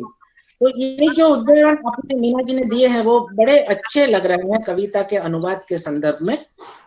और एक अंतिम लेख जो है उसका भी मैं जिक्र करना चाहूंगी कि अंतिम लेख में मीना जी ने आत्मकथा और जीवनी का महत्व दर्शाते हुए कथाकार जैनेन्द्र जी की जीवनी अनासक्त आस्तिक की सार्थक आलोचना की है। हिंदी साहित्य में लेखकों की जीवनी लिखने का काम बहुत कम हुआ है, जबकि जीवनी रचना काल के एक लंबे समय तक फैली हुई होने के कारण आने वाली पीढ़ियों के लिए सर्वकालिक और कालजयी रचनाएं बनती है। जैनेन्द्र कुमार जी का जीवन एक निष्काम कर्मयोगी का था। वे अपना जीवन अनासक्त भाव से जीते रहे और कर्मयोगी की तरह लेखन करते रहे। मीना जी की नजर में यह जीवनी जैनेन्द्र जी के इस पक्ष को सामने लाकर हिंदी साहित्य की दृढ़ता में इजाफा करती है। अच्छा, आप मुझसे पहले जो मतलब सुधा जी ने और जी ने भी कहा कि उन्होंने रंगमंच और मीडिया या सिनेमा जैसे विषयों पर भी लिखा है, तो उस पर अगर समय इजाजत दे तो मैं थोड़ा कहना चाहूंगी प्रीति। जी बिल्कुल, कहिए। एक जो लेख उन्होंने लिखा है रंगमंच की नई चुनौतियां, तो रंगमंच मेरा पसंदीदा विषय है, मैं भी रंगमंच से जुड़ी रही हूँ, इसलिए मैं इस पर थोड़ा कहना चाहूंगी कि हम सभी जानते हैं कि नाटक और रंगमंच साहित्य की सबसे जीवंत विधा है। रंगमंच मनोरंजन के साथ जन जागरण का काम करता है, समाज के ज्वलंत मुद्दों से जुड़े प्रश्नों को सशक्त रूप में प्रस्तुत करता है और समाज में एक व्यापक सकारात्मक बदलाव की रूपरेखा भी तैयार करता है। मीना जी ने इस लेख में नाटक के इतिहास की विस्तृत जानकारी देते हुए वर्तमान समय में रंगमंच की चुनौतियों की चर्चा भी की है। और रंगमंच के बारे में मैं कहूं तो 19वीं शताब्दी आते आते नाटकों का स्थान विभिन्न भारतीय भाषाओं में लोक नाट्य ने ले लिया था। अलग अलग राज्यों में उनकी अलग अलग पहचान बनी थी, जैसे यात्रा, तमाशा, नौटंकी, भवाई, यक्षगान, नाचा आदि।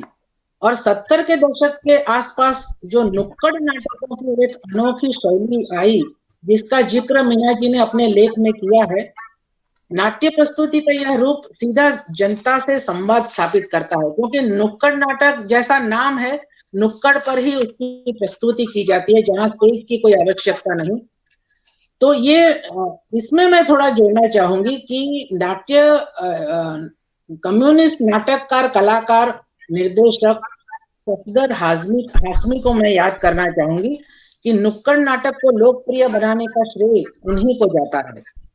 और नाटकों की भूमिका समाज में कितनी महत्वपूर्ण होती है, इस घटना से पता चलता है कि 2 जनवरी 1989 को शाहीबाबाद में उनके नुक्कड़ नाटक हल्ला बोल के प्रदर्शन के दौरान ही सत्ताधारी पक्ष से जुड़े कुछ लोगों ने सफदर हाशमी की हत्या कर दी, जब उनकी उम्र सिर्फ 34 साल की थी। तो इससे पता चलता है कि नाटक कितना प्रभावित करता है समाज को, राजनीति को। इसीलिए नाटक का महत्व हम कम नहीं आंक सकते। और दूसरा एक जो मीना जी ने लिखा है कि नए प्रयोग और नई रंग शैलियों की आवश्यकता है, तो मैं इससे जोड़ना चाहूंगी कि नए रंग और नए रंग शैलियों का प्रयोग भी हो रहा है। जैसे अभिनय का एक प्रकार है वाचिकम, यानी सिर्फ संवाद के द्वारा नाटक प्रस्तुत करना। तो गुजरात के लिए कहूँ तो गुजरात के नाट्य निर्देशक श्री चिंतन पंड्या के निर्देशन में रामधारी सिंह दिनकर लिखित खंड काव्य रश्मि रथी के वाचिकम ने एक नई पहचान बनाई है। ठीक उसी तरह वाराणसी में रहने वाले कवि और रंगकर्मी व्योमेश शुक्ल निराला की कालजयी कविता राम की शक्ति पूजा का संगीत और नृत्य के साथ एक नए ढंग के नैरेटिव में प्रस्तुत कर रहे हैं। और जयशंकर प्रसाद की हेलो जयशंकर प्रसाद की मल्लिका जी मुक्ति बोध की कविताओं का भी इसी तरह मंचन हो रहा है जी। ये मतलब रंगमंच में भी अभी बहुत सारे सुधार, नई नई शैलियां प्रस्तुत हो रही है। और ठीक उसी तरह मीडिया की संस्कृति के बारे में जो आपने कहा, जो लिखा, मतलब तो मीडिया और जनसंचार माध्यम को लोकतंत्र का चौथा स्तंभ कहा जाता है, ये तो आपने कहा ही है। जब हम मीडिया और जनसंचार की बात करते हैं तब अखबार, पत्रिकाएं, रेडियो, टेलीविजन सब आ जाते हैं। सोशल मीडिया टेक्नोलॉजी तो बहुत दूर गांव तक पहुंच गई है। ऐसे में मीडिया के बहुमूल्य योगदान को भी हम झुठला नहीं सकते। मीना जी कहती है आज मीडिया का स्वतंत्र अस्तित्व ही शक के घेरे में है। उनकी बात के समर्थन में मैं डॉक्टर सोनल पंड्या की बात का उल्लेख करना चाहूंगी यहाँ। वे कहती हैं हम मीडिया की रिपोर्टिंग के बारे में सोचे तो भारत का मीडिया उद्योग इंडिया और भारत के बीच में बट गया है। मतलब इंडिया अभी तक भारत नहीं बना है। भारत में की टेलीविजन चैनल या अखबार को देखकर या रेडियो को सुनकर हमें पता ही नहीं लगता कि देश में ज्यादातर लोग गांव में बसते हैं, खेती बाड़ी पर अपना गुजारा करते हैं। इस देश में एक बड़ा वर्ग ऐसा है जो खुद की जरूरतें पूरी नहीं कर पाता। हमारा मीडिया बाजार पर आश्रित है। हमारे मीडिया उद्योग पर बड़े बड़े कॉरपोरेट उद्योग ग्रुप की एक मजबूत पकड़ साफ दिखाई देती है। मीडिया खुद एक शक्ति है, लेकिन इस शक्ति का उपयोग कैसे होता है उस पर उसकी विश्वसनीयता तय होती है। तो इस लेख में भी मीना जी ने मीडिया संस्कृति के ऊपर विस्तृत लिखा है। और इस तरह से मैंने उनके अधिकतर लेखों पर 2-2, 4-4 पंक्तियों में बताया कि इस पुस्तक को क्यों पढ़ना चाहिए। और लेखकों के लिए आलोचना पढ़ना बहुत महत्वपूर्ण है, क्योंकि आलोचना ही हमको नए रास्ते दिखाती है। हमारे लेखन में अगर कुछ कमी रह गई है तो आलोचना हमें मदद करती है हमारा लेखन को सुधारने के लिए। इसी के साथ मैं अपनी बात भी पूरी करूंगी। मैं कर्मभूमि मंच का दिल से आभार व्यक्त करती हूँ और आदरणीय मीना जी इसी तरह निष्पक्ष रूप से समकालीन स्थितियों के संदर्भ में पुस्तकों की आलोचना के माध्यम से हिंदी साहित्य को समृद्ध करती रहेंगी। इसी शुभकामना के साथ मैं अपनी बात को विराम देती हूँ। धन्यवाद। धन्यवाद मल्लिका जी। धन्यवाद मल्लिका जी, आभार, दिल से आभार मेरी पुस्तक का समय निकालने के लिए। मल्लिका जी, दिल से आपका बहुत बहुत आभार।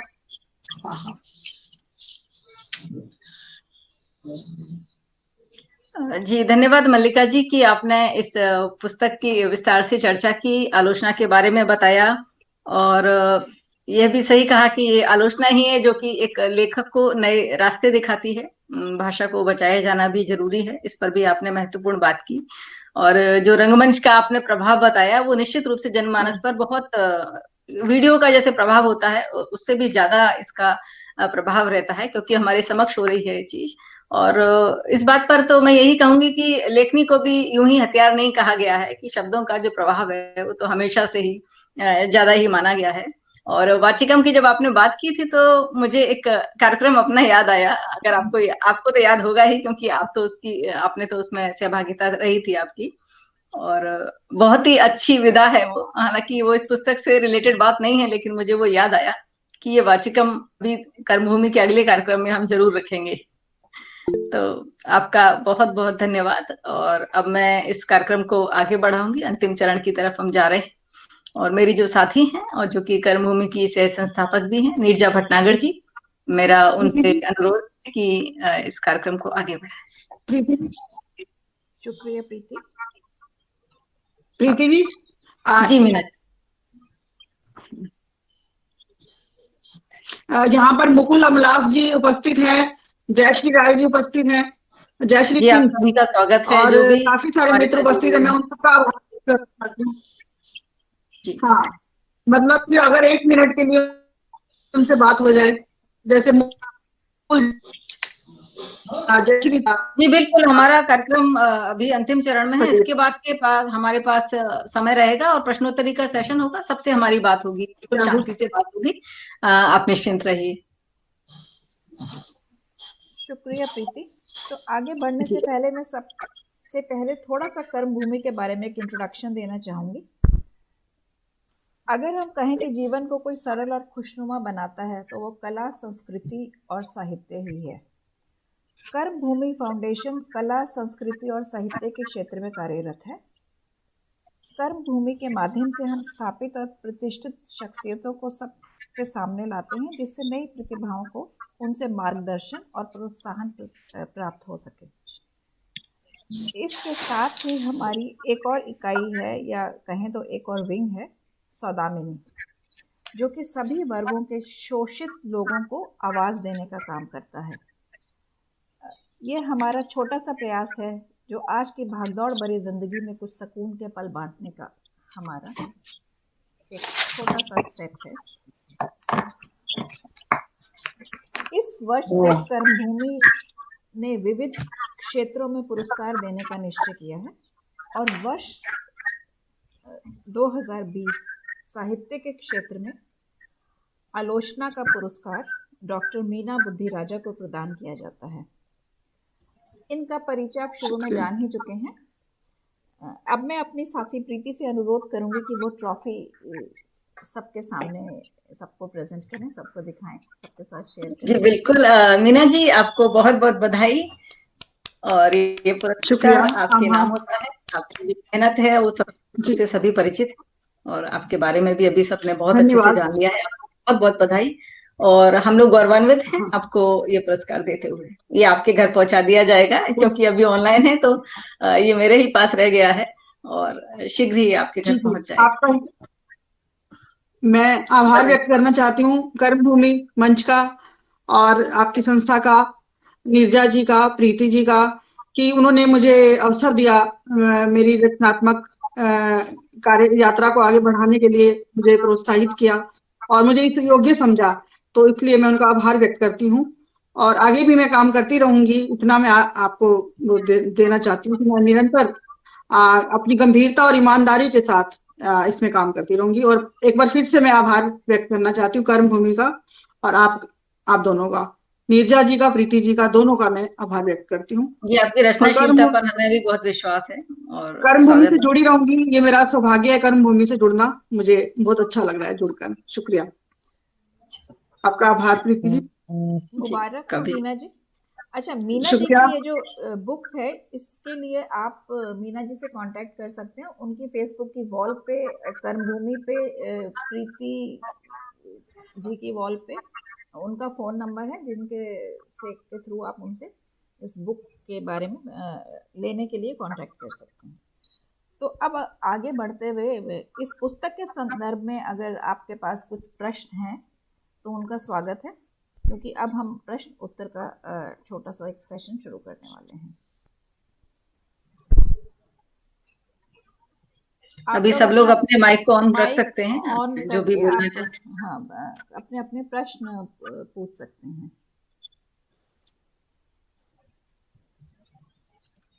माइक ऑन कर सकते हो? कर सकते हैं।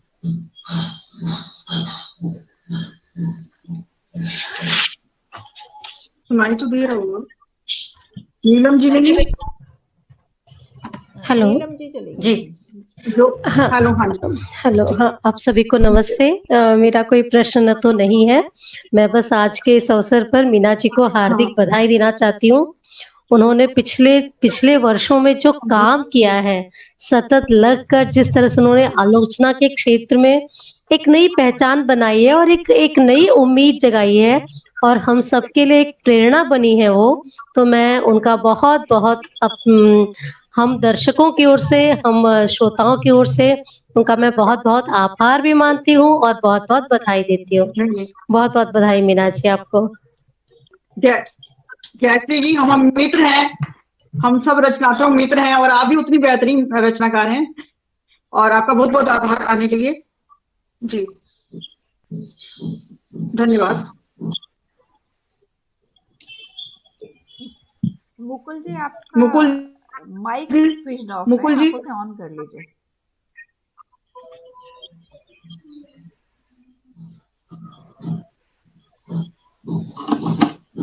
मुकुल जी का माइक ऑफ है। बोल रही हैं पर वो समझ नहीं आ रहा। जी, मैं मीना बुद्धि राजा जी को बहुत बहुत बधाई देना चाह रही हूँ और बहुत सारी शुभकामनाएं। पूरी आशा है कि आपकी ये पुस्तक आलोचना के क्षेत्र में मील का पत्थर साबित हो, इसमें कोई दो राय नहीं है। जिस तरह से आप लिख रही हैं, आपका भविष्य बहुत उज्जवल है।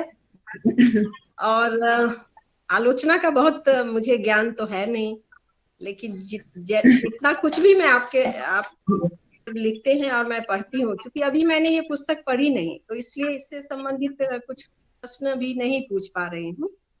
लेकिन एक बात कहना चाहूंगी कि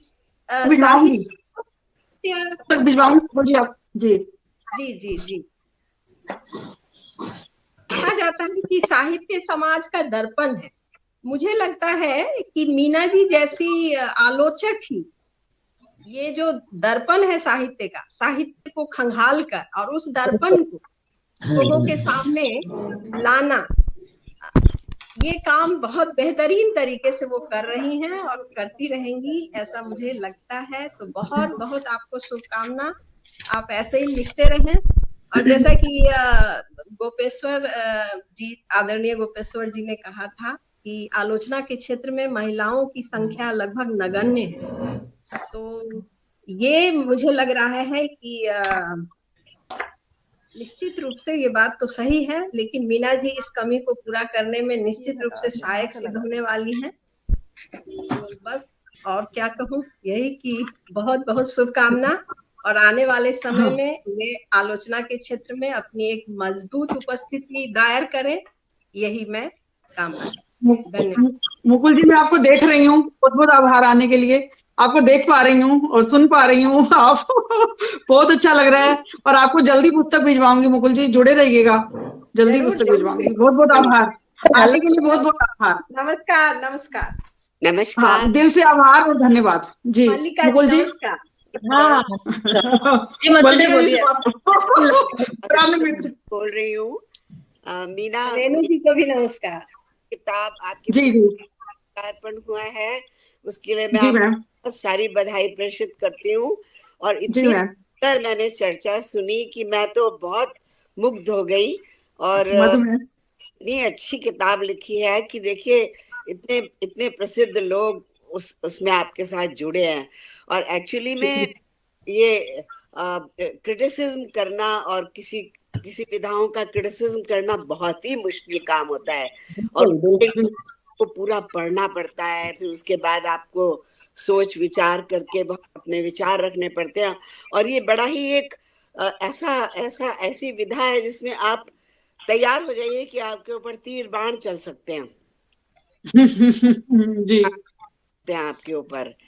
तो उसके लिए बहुत हिम्मत चाहिए और बहुत आपकी को पढ़ाई करनी पड़ती है उसके लिए, क्योंकि जी मैम अपना वक्षस्थल खोल के खड़े हैं कि मैंने तो बोल दिया, अब आपको जो बोलना है बोलो मेरे बारे में। जी आभार मधु, आपका आने के लिए बहुत बहुत शुक्रिया, सुनने के लिए बहुत अच्छा लगा। बहुत बधाई दे। मिलेंगे, जल्दी मिलेंगे कोरोना के खत्म होते ही। मैंने तो सोचा भी था। जी हेलो, शुक्रिया। बिस्तर पे लेट के गई थी, पूरा सुनाया। और मलिक का भी सुंदर वो तो बीच में लाइनें निकाल के बताई, उसी से पता चल गया कि आपने कितना काम किया हुआ है मधु जी। उन्होंने वो भी नुक्कड़ नाटक वाला विषय बहुत प्रिय है। वैसे नुक्कड़ नाटक शायद आपने नहीं लिया या रंगमंच ही लिया है, मुझे मालूम हाँ हाँ नहीं, मैं लूंगी धीरे धीरे, सबको लूंगी। अभी थोड़ा कम विस्तार से भी लिखने वाली हूँ सब पर। जी आप लिखते चलिए। एक कबीर राइटर हैं, ये तो हमें पता चल ही गया है, और ऐसे ही राइटर्स की जरूरत भी है। बहुत बहुत बधाई मीना जी। शुक्रिया। को मैं प्रीति और नीता बधाई देती हूँ। आपने कितना अच्छा, बहुत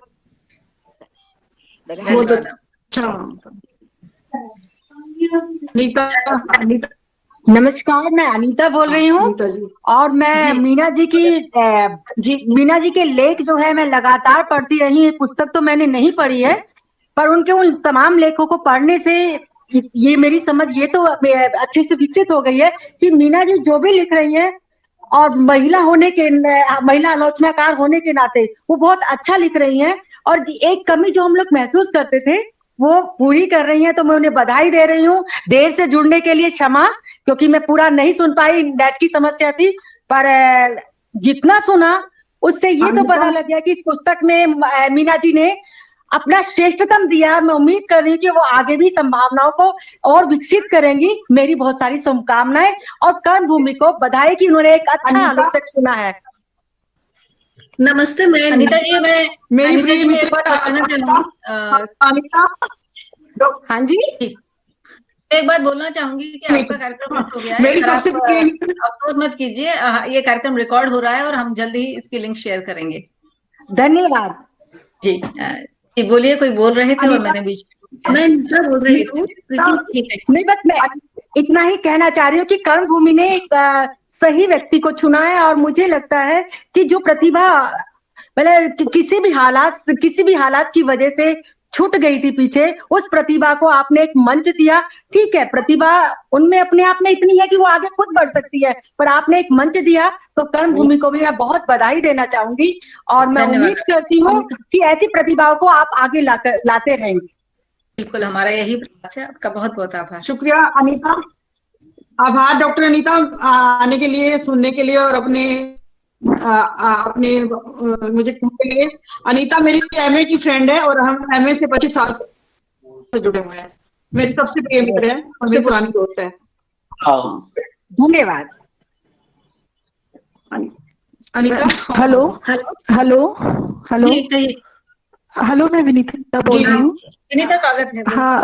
हाँ मीना जी, आपको आपके नए पुस्तक के विमोचन के लिए बहुत बहुत बधाइयाँ देती हूँ। और आज पहली बार आपसे रूबरू होने का मौका मिला इस कार्यक्रम के तहत, और बहुत खुशी हुई कि समालोचना के क्षेत्र में एक महिला इतनी सशक्त तरीके से लिख रही हैं अलग अलग क्षेत्रों में, रंगमंच, मीडिया, सिनेमा और साहित्य, समकालीन साहित्य, कविता, उपन्यास, कहानी, हर क्षेत्र में आप लिख रही हैं। इसके लिए मैं आपको बधाई देती हूँ और कर्मभूमि का भी आभार व्यक्त करती हूँ कि कर्मभूमि के मंच से मुझे इतने अच्छे लेखक लेखिका आपके जैसी आलोचना लेखिका से परिचय हुआ और आपको मैं दिल से बधाई देती हूँ और आप ऐसे ही लिखते रहिए, मेरी शुभकामनाएं। हम जैसे बहुत जो श्रोता है और पाठक हैं, क्योंकि मैंने आपकी ये किताब पढ़ी नहीं है, नहीं तो मैं जरूर आपसे कुछ प्रश्न करती, पर अभी क्योंकि मेरे पास कोई प्रश्न नहीं है। बहुत मैं किताब भिजवाऊंगी, आप बताइएगा कभी आप जी जरूर जुड़िएगा। जरूर मैं आपकी जी क्योंकि राकेश रेणु जी की और शुभा जी की जो मैंने बातें सुनी और मल्लिका जी की, उनके वक्तव्य से ये पता चला कि आपकी ये किताब सही में बहुत ही गंभीरता से लिखी हुई है, बहुत ही अच्छी भाषा आपने इस्तेमाल की है, आपकी भाषा बहुत समृद्ध है, संश्लिष्ट है। तो एक जो पढ़ने की जो भूख होती है वो मेरी बढ़ गई है और हार्दिक इच्छा है कि मैं आपकी किताब जो है वो पढूं और उसके बाद आपसे जी और आपसे जुड़ी रहूं। जी बहुत। तो राकेश रेणु जी और शुभा जी का जो वक्तव्य है, मल्लिका जी को तो मैं पहले से ही जानती हूँ कि वो बहुत अच्छी वक्ता है, बहुत अच्छी लेखिका है। ये दो नए व्यक्तियों से जो आज मेरा परिचय हुआ, परिचय मतलब आज मैंने देखा उनको बोलते हुए, तो बहुत अच्छा लगा, बहुत अच्छा समृद्ध है वो दोनों लेखक भी अपनी ओर से। और राकेश रेणु जी तो मुझे पता चला आज कि वो सीतामढ़ी के रहने वाले हैं, मैं खुद भी बिहार सीतामढ़ी की रहने वाली हूँ, मुझे पता ही नहीं था, अभी पता चला। मैं प्रीति से फिर बाद में बात करूंगी उनके बारे में। तो जी और सीतामढ़ी के है ना, तो 5 लोग अच्छे ही होते हैं। मैं अपने मुंह में मिट्टू बन गई हूँ। मिथिलांचल नहीं हो तो मिथिलांचल है, मिथिलांचल के लोग होते हैं थोड़े भावुक होते हैं। तो कर्मभूमि मंच के से जुड़ते ही इतने अच्छे अच्छे लोग लेखकों से मीन्स अभी 2 दिन पहले ही मैंने ये मंच ज्वाइन किया है और आज इस कार्यक्रम में देख रही हूँ, इतने अच्छे लेखकों से उसको सुना मैंने, बहुत अच्छा लगा। और आपको बहुत बधाई नीरजा जी और प्रीति अज्ञात, आप दोनों को बहुत बहुत बधाई। आपका स्वागत भी है कि आप लोग इतने अच्छे लेखकों को और इतनी अच्छी प्रतिभाओं को सामने ला रहे हैं, लोगों से रूबरू करा रही है, अपने आप में बहुत अच्छा काम है और निश्चित रूप से आप प्रशंसा के योग्य है। कर्मभूमि को बहुत बहुत बधाई। धन्यवाद विनीता, हमारा भी सौभाग्य है कि ये सब लोग हमारे कार्यक्रम में आए और उपस्थित हुए हैं अपना समय देकर, ये हमारा भी सौभाग्य है। धन्यवाद तुम्हारा। हेलो जी नीता जी। हाँ नमस्ते मीना जी, मैं आपको बहुत बहुत शुभकामनाएं दे रही हूँ। मेरा कुछ बीच में डिस्टरबेंस आ रहा था तो मैं थोड़ा सुन नहीं पा रही थी, और कर्मभूमि के मंच पर और हम सबके साथ जुड़ने के लिए मैं आपको बहुत बधाई दे रही हूँ।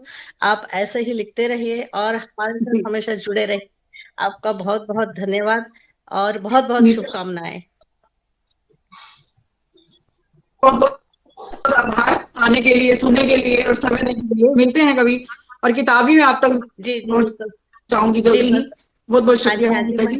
मैं चाहूंगी आपकी पुस्तक पढ़ना, मेरे पास अभी है नहीं, वरना मैं भी आपसे कुछ प्रश्न जरूर करती। जी जरूर पहुंचाऊंगी किताब आप तक जल्दी ही। बिल्कुल बिल्कुल, शुक्रिया। यहाँ पर अब बीच में बोल रहा हूँ राकेश अपने लेखन में माफ करें, बीच में आ गया प्रीति जी से अनुमति लिए बगैर। नहीं, मैं आपसे कहने ही वाली थी कि आप बोलिए। जी मल्लिका जी, तीनों से मुझे कहना था। जी बिल्कुल। मीना जी अपने लेखन में जितनी गंभीर है, जितना मैं जानता हूँ अपने व्यवहार में व्यक्तिगत स्तर पर उतने ही सरल है, बेहद बहुत बच्चों जैसी सरलता है उनमें। ये आप सब लोग शायद जानती होंगी। बिल्कुल, मैं सहमत हूँ इस बात से। सुनते हुए मुझे जो उनकी प्रतिक्रिया थी जितनी निर्दोष, उन प्रतिक्रियाओं से मुझे ये कहने के लिए भी वश होना पड़ा। तो मीना जी को फिर से बधाई, पुरस्कार के लिए बधाई।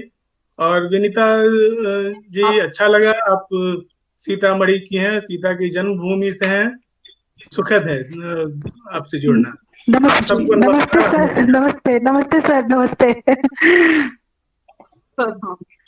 मैंने तो पहले ये बहुत अच्छे हैं। मतलब इसकी तारीफ के लिए मेरे पास शब्द भी नहीं है, मैं क्या करूं बताइए आप, शब्द नहीं है मेरे पास, और वो शब्द भी ढूंढने पड़ेंगे मुझे। जी सर। आदरणीय डॉक्टर गोपेश्वर सिंह, श्री राकेश रेणु, डॉक्टर शुभा श्रीवास्तव, डॉक्टर मीना जी एवं श्रीमती मल्लिका मुखर्जी और हमारे साथ जुड़े सभी मित्रों को कर्मभूमि टीम की ओर से बहुत बहुत धन्यवाद। और अब मैं आप सबकी अनुमति चाहूंगी इस प्रोग्राम को यहीं खत्म करने के लिए। जी बिल्कुल, आभार। बहुत अच्छा रहा आज का कार्यक्रम, धन्यवाद। बहुत अच्छा रहा। थैंक यू, धन्यवाद आप सबका आने के लिए आभार। नमस्कार, आने बहुत का बहुत बहुत शुक्रिया। बहुत धन्यवाद। सबका आप सबका बहुत बहुत धन्यवाद। ये हम कर्मभूमि की साइट पे डाल देंगे, तो आप वहां से इसको पूरा सुन सकते हैं। Thank you very much.